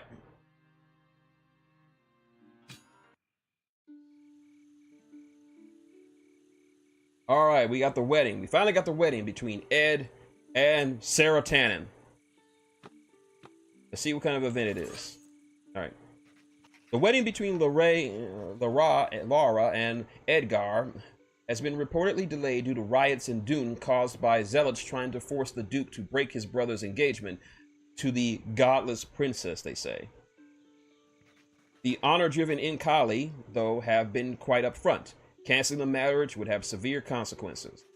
Do we repress the protests about interracial marriage? Well, this is an easy one. Yes, we're going to repress it. We're going to repress these. Fuck you. Yeah, we're gonna have to repress this marriage because we're all for it. I don't want to get Biff Tannen pissed at me for some fucking religious nut jobs. Well, fuck him. Fuck them. This might end the reign, but with the help of the Inkali, who are more than willing to teach faith-blind fanatics a lesson, our soldiers escort the protesters to the dungeons, where they'll be able to count their bruises. 1 for each day the wedding was delayed. The marriage between Ngare and Laura will now proceed unimpeded. There she is, the beautiful Sarah Tannen. You're a handsome butthead, look at you. Yeah, we're gonna have all kinds of nasty, nasty sex, butthead. Must you call me a butthead every time? It's tradition in my people, butthead. Alright. With the religious contrast put to rest once and for all by royal decree, the marriage between Ed and Sarah Tannen can finally take place. Over time, members of respective nobility start wavering, start weaving family partnerships by arranging marriages between their offspring. The Ankali become so entangled in our diplomatic web that they become an integral part of our kingdom, but all in name. They respect our opinion and heed our counsel, but keep their convictions regarding religion, as well as we both learn to respect each other's personal opinions on the matter without conflict. See? All we had to do was respect the Tannens, and we're all good. Yeah, look at that. See? Both kingdoms will negotiate and fight together as equals against any threat. Okay, see, look at this. Look at this. Look at this. Can't believe I'm saying this, but I yield to the great wisdom of King Biff Tannen the Great. Add to the archives. The last chapter of each storyline will award collusion or dissent points. They represent the amount of order and chaos in the kingdom, and they will serve as the starting point for the uprising. Oh, we got cohesion. Oh, we got some cohesion points. Okay. Oh, all the way to the top. You know what that means. The king has abdicated. Yeah, Tywin would definitely love Biff Tannen as the king. All right, the king has abdicated. The reign is over. All right, we got 3 white crowns, 3 black crowns. All right, we did some duty as a moderate. All right. Got. All right, look at that. Look at those resources. Got more gold and shit. All right, we got some more for our councilman. We could chick greedy. We could rebel. We could stick with moderate. We could go extremist, which is 1 coin for every step that's between the highest and lowest resource track, and 2 a crown apiece for distance reached. You go opportunist, or you can turn it to edge, or Adam Copeland, become the ultimate opportunist. 1 black crown for every resource on the lower half of the track. 2 additional black crowns if all resources in the lower track. Opulent. You know what? Let's stick with moderate. Not ready to go crazy just. All right, let's see. We can afford these. So, okay, we can do medical supplies, which will take 1 reign. Build the royal treasury, which will take 4 coins and 4 reigns to do.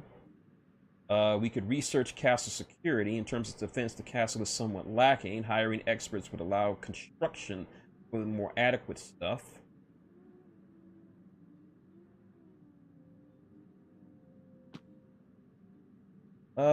Since it takes only, you know what? Let's research castle security. And since we got some extra left over, let's prepare some medical tools. Alright. Still got some coin, we still got power, we got all this. Alright, let's go to the next era. Alright. Where's that boy? Alright, we got enough. We're going to form an alliance with Bloodwind. They've been really good to us, so we're going to be really good to them. Damn it, our relationship isn't strong enough. Fuck. Let's see.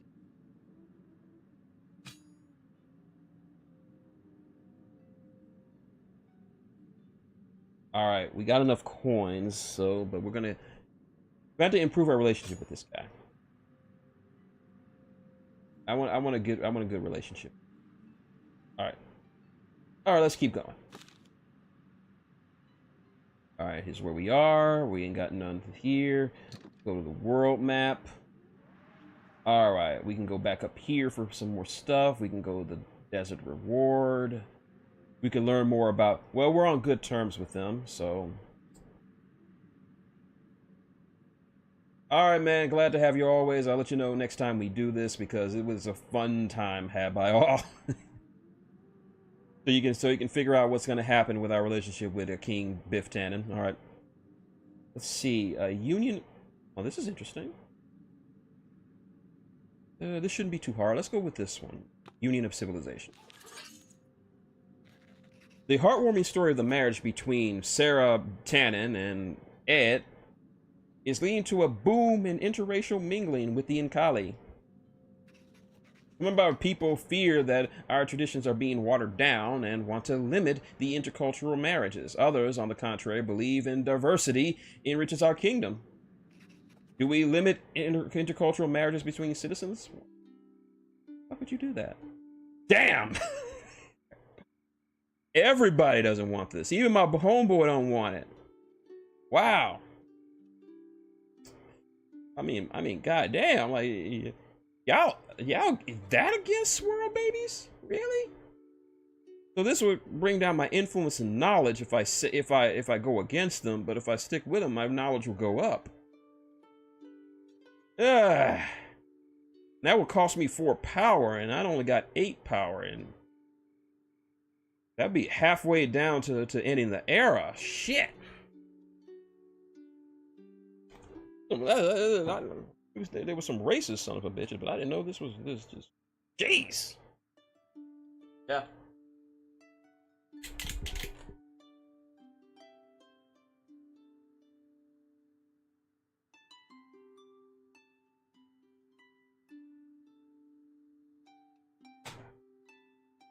Sorry about that. Oh man. Now this is a hard choice. I mean, I could spend some coin.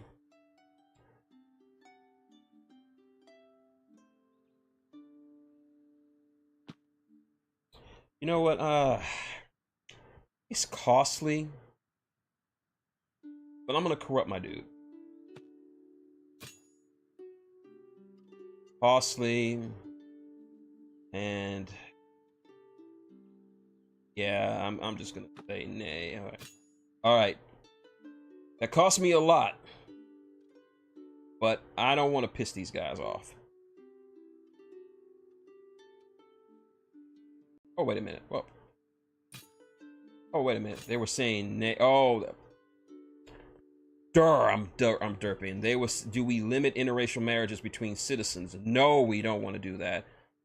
They're basically family now, so I'm going with the flow. So the private lives of citizens should not be regulated. While some purists fear the coming change, progressives are convinced that our culture will be enriched both spiritually and materially. All right, we're in the good. Well, okay, we're good here. All right. All right. Let's see. Let's go back to Libra. Castle's Court. Let's go here.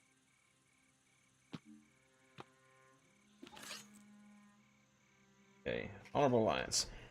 Adia, considered by many to be the greatest sculptor of our world has ever seen, wants to create a statue commemorating the much acclaimed love story.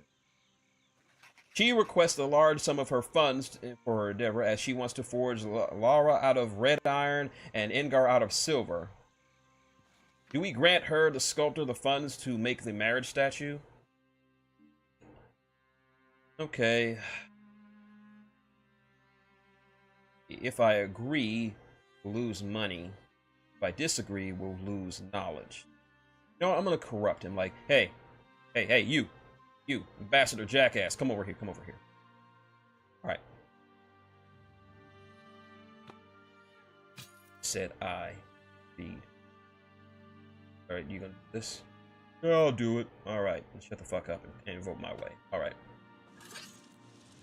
The unveiling of the statue is saluted by a cheering crowd. If only they knew how many resources we spent on this project. Right. Adia's representation of the love story between Lara and between Sarah Tannen and Edgar will stand the test of time. It is considered one of the greatest masterpieces ever produced by our kingdom. There we go. Add this to the archive. We lost some money, but that's okay. All price to pay. Alright, we're done here in the capital. Alright, nothing here to do. We're going back to the world. Alright, let's keep messing around with the with cannons. Alright. The Chronicles of the Kingdom of Inkal have always been transmitted orally, but they go back a long time. Getting accustomed to our written accounts, our ally asked to help compiling their epic songs for our scholars to study. Yet this giant enterprise will occupy our brightest scholars for some time. Do we fund the scholars' efforts to record Inkal's ancient chronicles?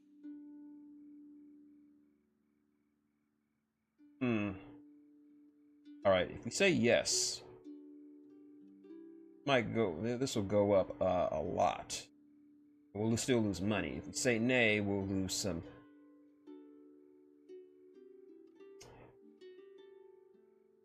You know what? I'm gonna say yes. Said yes. Given time, linguists and historians complete the puzzle of the epic northern tales. It seems there was a time when Lywick was entirely covered with ice.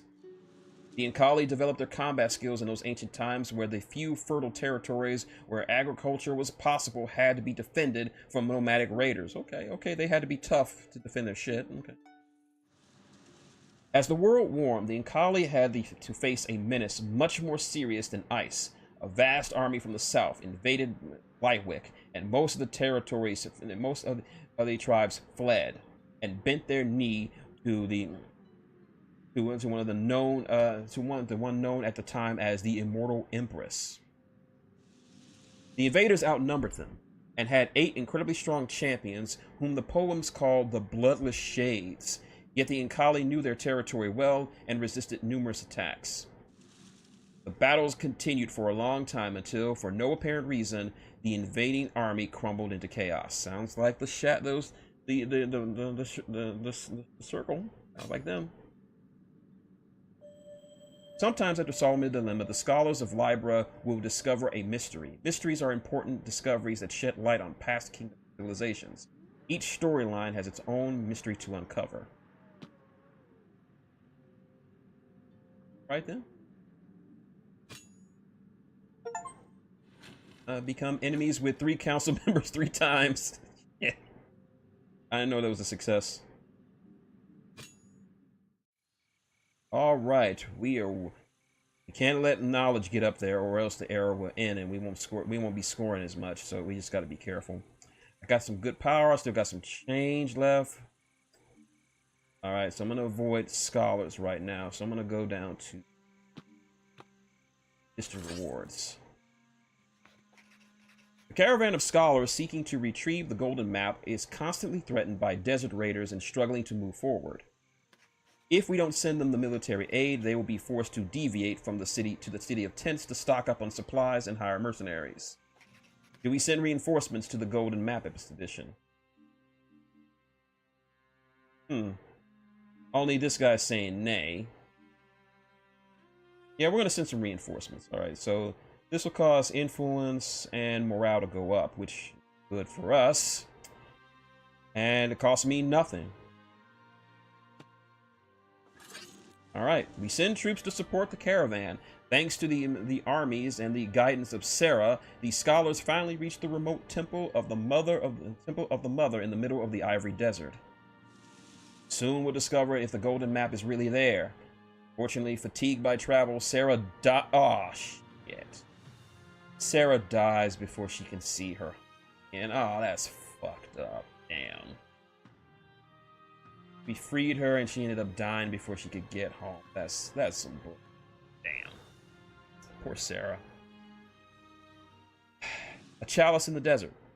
After wandering for days, our expedition sights a rocky plateau protruding from the desert, the ruins of the temple atop it. Our scholars think it dates back to the time of Omad, the first king, but it was pillaged recently. Inside, they find the dried corpses of dozens of sand priestesses, an opulent version of the cult of the mother that, though we worship the same goddess, had lavish ways in stark contrast with the sober purity of our cult. The ruins surrounding the huge oasis, based on rough interpretations of ancient inscriptions to the altar, is called Chalice Peak. Most of the temple's riches were stolen by the raiders, but the inscriptions suggest a bigger treasure may be hidden in a secret chamber. Hey. Hey then.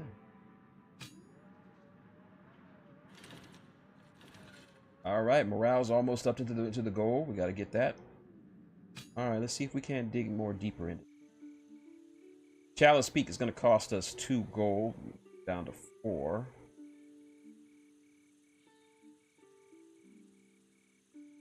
All right.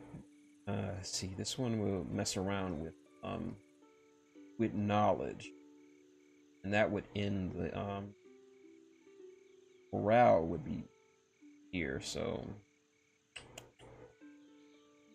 can't do this one because we don't have any money. Let's see if we can boost morale a little bit. Let's go back. Let's go deal with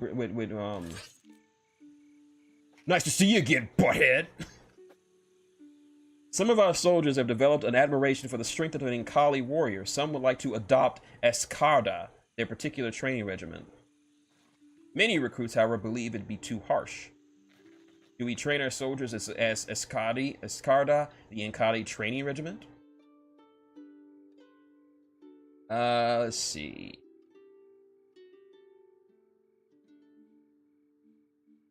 Let's say yeah. This will cost me some, but I don't have enough money to make him an ally just yet, so we can take the hit.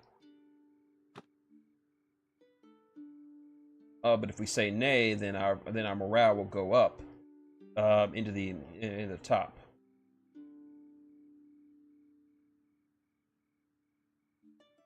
You know what? We can take it. We can take it. I don't.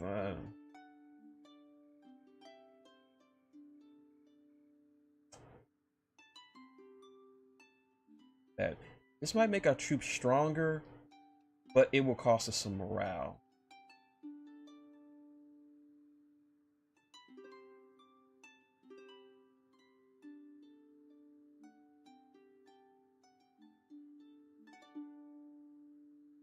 You know what? Let them fight the way they want to fight. We'll fight the way we want to fight. So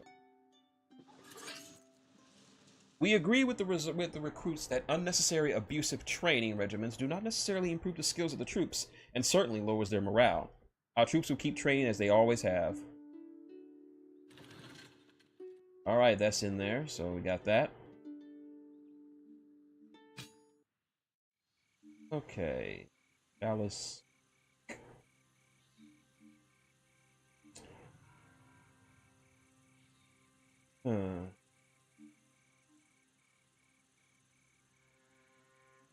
All right, let's check out Chalice Peak.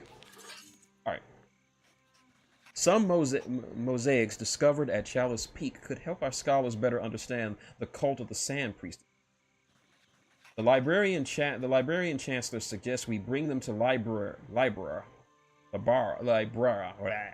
despite the cost involved, so they could be studied without requiring long, unsafe travel. Chalice Peak is still a temple of the mother, though, and the holy attendant thinks it should not be profaned. Do we recover the mosaics from the Sand Priestesses?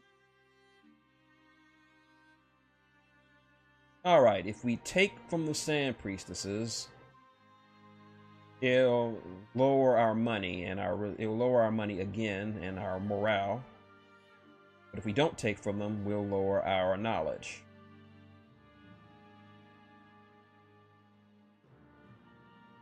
Yeah, this is tough. And we're our money is not looking too good, and our morale is right where I want it to be. You know what? Let's say nay. Let's say nay. Costs us 2 power, but that's okay. Librarian Chancellor's proposal is rejected. Art pieces of the past should be left where they belong, especially if they're tied to the cult of the mother, albeit one that's slightly different from ours. Holy Attendant thinks Lyria, the saint daughter of creative arts, guided our decision with her wisdom. All right, we're still in good. We're still good.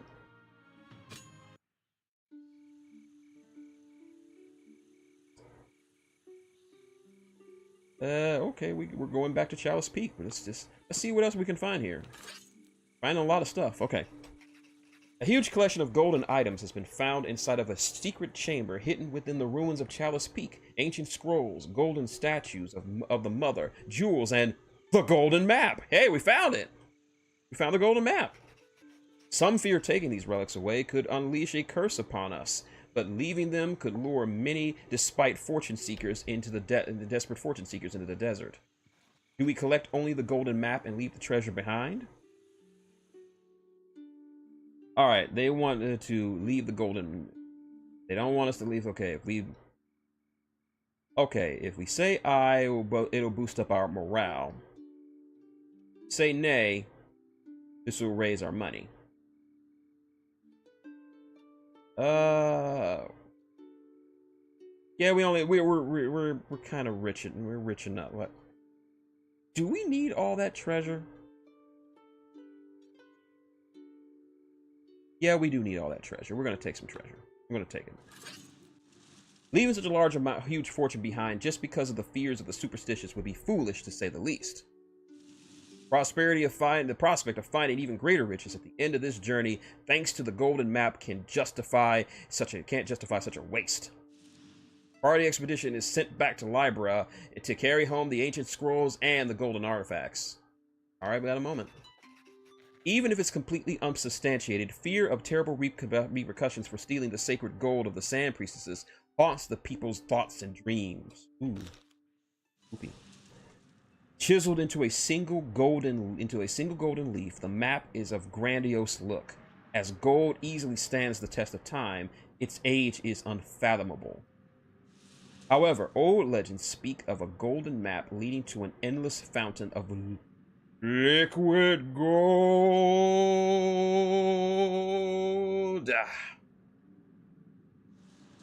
The numerous old scrolls we've obtained together with the map are full of references to a Sun Empire, known only from the ancient legends dating back to the ages before Omad, the first king. We wonder whether this is the map of the old legends and how truthful the legends are. It may all be a metaphor for the power and riches of the lost empire. An expedition has been launched, but the map is not easily interpreted. Added to the chronicles.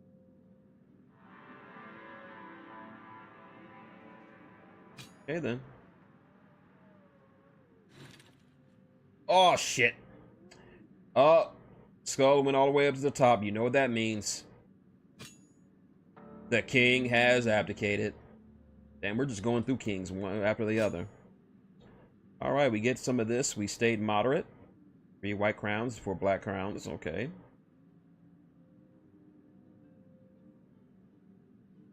Alright, continue.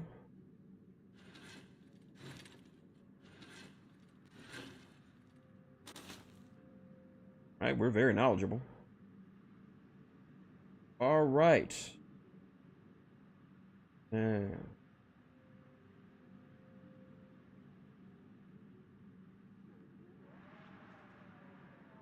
Alright, let's keep going moderate. Alright, projects we can do. Build a food pantry. People need a place where they can go for a free meal. And build underground tunnels. Underground tunnels allow the movement of people and resources in and out of the castle in secret.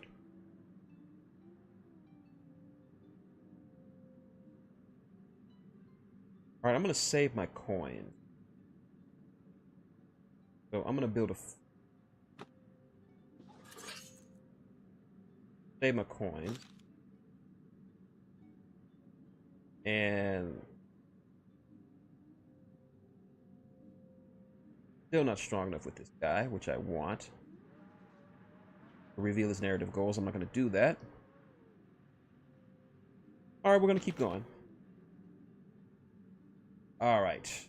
Try to keep this in the middle if we can. Alright. Union of Civilizations. Dallas Peak. All right, let's see if we can't find that liquid gold. Or liquid. Our scholars have sent us a transcription of an ancient text engraved on the walls of Chalice Peak. It suggests that the mother waged war against the Sun Empire of legend to free the world from its corruption and brought about its downfall. However, in doing so, she accidentally gave birth to a cursed black eclipse. Many think it should not be dismissed as heresy.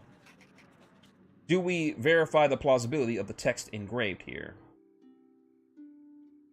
Okay, if we agree, it goes up, goes down. We'd be crazy not to do this. So we're gonna go I. Our royal scholars searched the royal library for more information before the time of the first king. While there are no further references to the Sun Empire, the image of a black eclipse that brings powerful societies to ruin is a reoccurring theme in ancient chronicles. We've seen this before. All right, we're in the white. Okay. Let's finish off. Let's go keep talking with it's going to cost us 8 coins, but let's finish off talking with Biff. Oh, we're talking about it. The Ankali believe that the gods are a trick to scare people and make them submissive in a purely physical world, and their skepticism is starting to spread doubts about the mother amongst the population. The cult has asked for a ban on Protestantizing this foreign philosophy, which is fascinating some of our people. Do we discourage the Ankali from whatever that is? All right, we got 2 ayes and a nay. All right, if we go aye, we'll bring our knowledge back down. But if we go nay, our knowledge will go up, and our morale will go back down. I'm gonna try to keep it in the middle. So let's go aye. All right, we gently ask the Ankali to refrain from proselytizing their aesthetic and godless convictions among our people, just like we learn to respect their rebuttal of the cult of the mother. Fortunately, the Ankali really don't care about our spiritual concerns. We've decided to forcefully restrict the freedom of speech of the Ankali. Following our ban, our philosophical ideas stayed in their philosophical ideas stayed in their country. Okay. We didn't lose too much. We did not lose too much. Okay. Alrighty then. We did not lose much in the way of influence with our brethren. And now let's finish off with Mihir. Hello there. The Tribune reports to us that an unprecedented drought has hit Tyriel, ravaging crops and decimating the cattle. The price of bread has increased to the point that many amongst the poor can't even afford it, but the Kingdom of Mihir is offering us uncannily cheap wheat. Importing it would save the poorest from starvation, but its low price is suspicious. Do we import the low-priced Mihir wheat?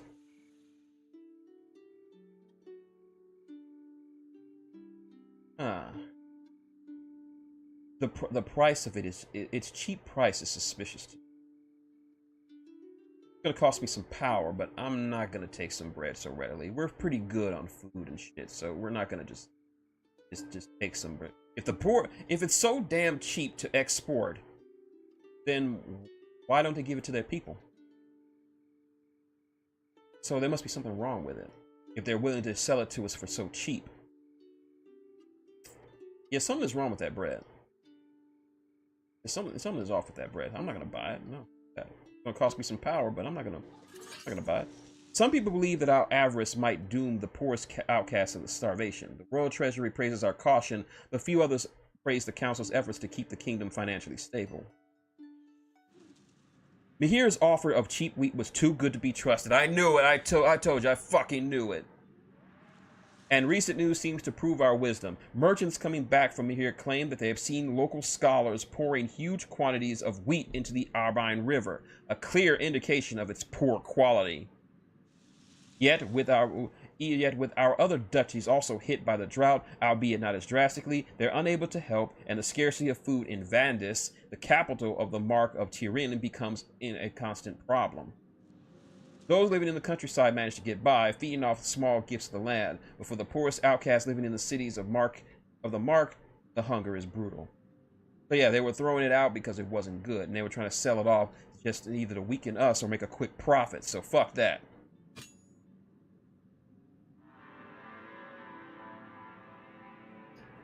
Small price to pay, but I'm not eating no poison bread.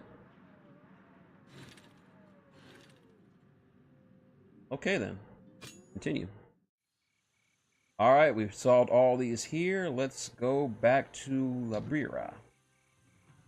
And we're at the yeah, we dodged that bullet like fucking Neo in the Matrix. All right, go to the castle library. What do you got for us? Our cartographers can't agree how to interpret the golden map. There are two possible paths. Which route should we take? All right, so this is route A, route B. So since you're still here, Devil, I'm gonna let you decide which route should we take based on the map. And this is the golden map.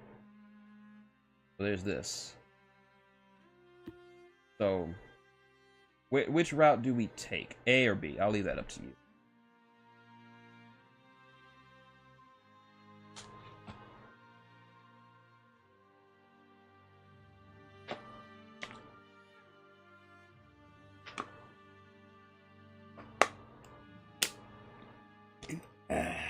Ah, that's good water. Let me see. I can't really decide. I'm really good at cartography. Route A or Route B? Alright, Route B leads into some mountains, while Route A goes through some kind of desert or some plains. Alright. There's a lake. I think this might be a lake. These are mountains. Can't really. It's hard to tell. I think it's on that. It's that way on purpose. So.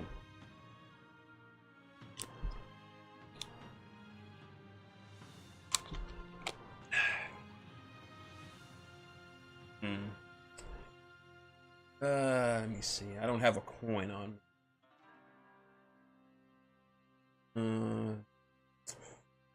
You know what? We'll just sell. We'll just sell this in the only way that's possible that has been decided for many generations. Eeny, meeny, miny, mo. Catch a tiger by toe. If he hollers, let go. Eeny, meeny, miny, mo. My mother told me pick the best one, and you are it. All right, going to Route A. The expedition will proceed on the chosen path. Ooh. The golden map leads our expedition through a perilous path through a wide swamp. The thick gray mud makes going forward a difficult and slow process. Every once in a while, the huge ruins of the ancient aqueduct, decorated with an effigy of the sun, rises from the stagnant waters, the vestiges of a lost civilization. Many explorers have lost their lives, fallen into insidious quicksand, poisoned by colorful reptiles, paralyzed and consumed by carnivorous plants, or stung to death by swarms of insects. Ugh.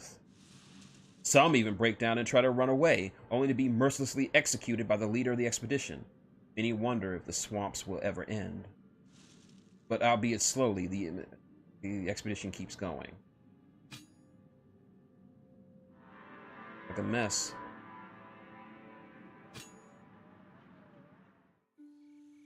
Alright, we're done here.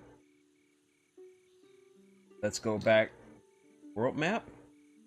We got the golden map tree trunks. Tale of sorrow. Tale of sorrow, muddling through. Only got 3 coins left, so let's go for the free one. Let's go to 3 trunks.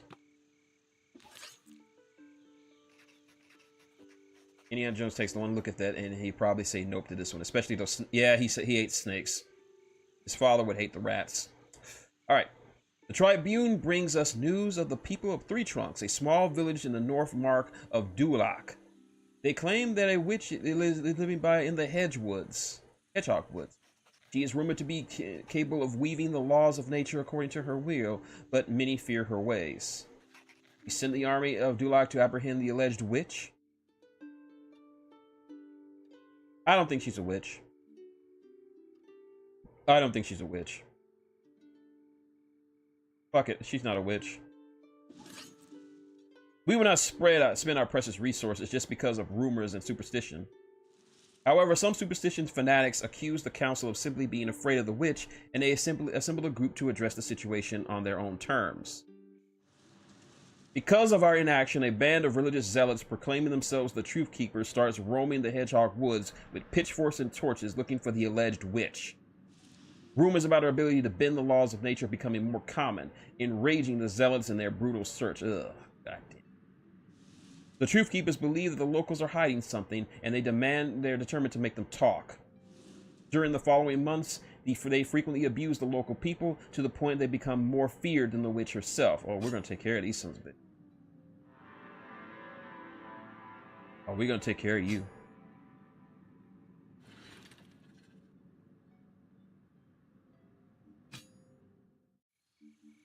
All right, where are you? I want to deal with these Truth Keepers. It's gonna cost me some money, but I'm gonna deal with them. All right, let's deal with these bitches. I hate them already. Truth Keepers. The Truth Keepers burned many fields in northern Duloc because of their suspiciously colored grain. The fires are now spreading to Tyrael.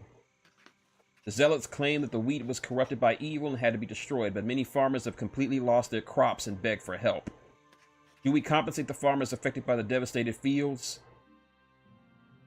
Oh, hell yes, we're compensating them.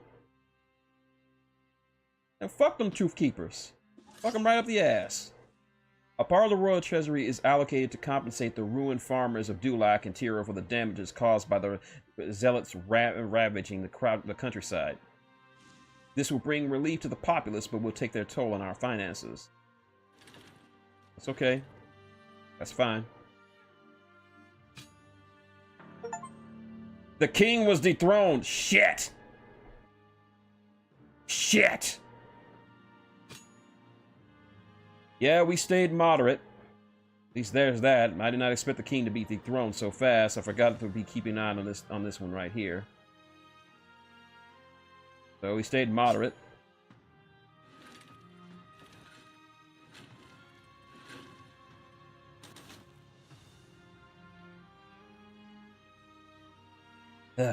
Yep, oh no's indeed.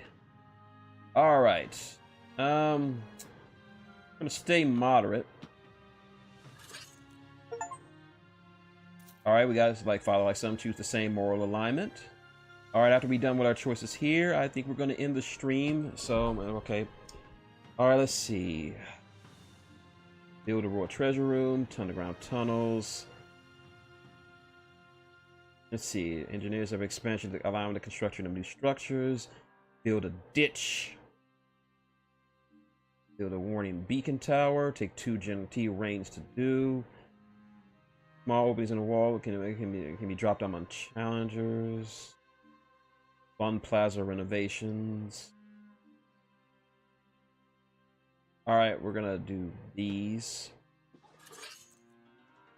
I'm gonna build a warning tower. Let's see. I got enough to do 1. So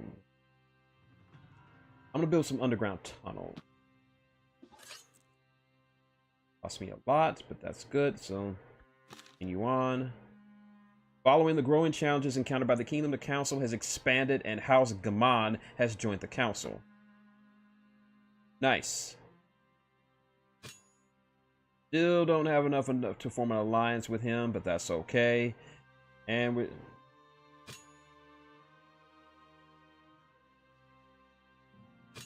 All right.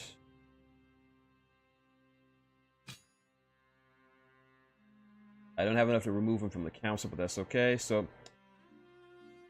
all right, everything's good, and we'll have to wait for the next time. And with that, that's going to be it for my first playthrough of The King's Dilemma. We dealt with some stuff. Dealt with King Biff Tannen in the north. Dealt with a lot of stuff. From interracial marriages. Now we got a bunch of religious zealots burning shit because they're religious zealots, and then we're going to need to take care of them when the time comes. But yeah, I want to thank everybody for coming out. Thanking LPH, Hairball, TWK, of course Devil, and everyone else who is watching but didn't come into the chat. And of course, I will be making that that thumbnail sooner rather than later. So look out for that. So yeah, hopefully next time, probably Tuesday, we'll be getting back to this and see how far we can take the story and see if we'll be ready for the eclipse and when shit goes foobar. So again, this is Shintigercurl, that dude in the straw hat, saying thank you, and like I said before, make like a tree and get out of here.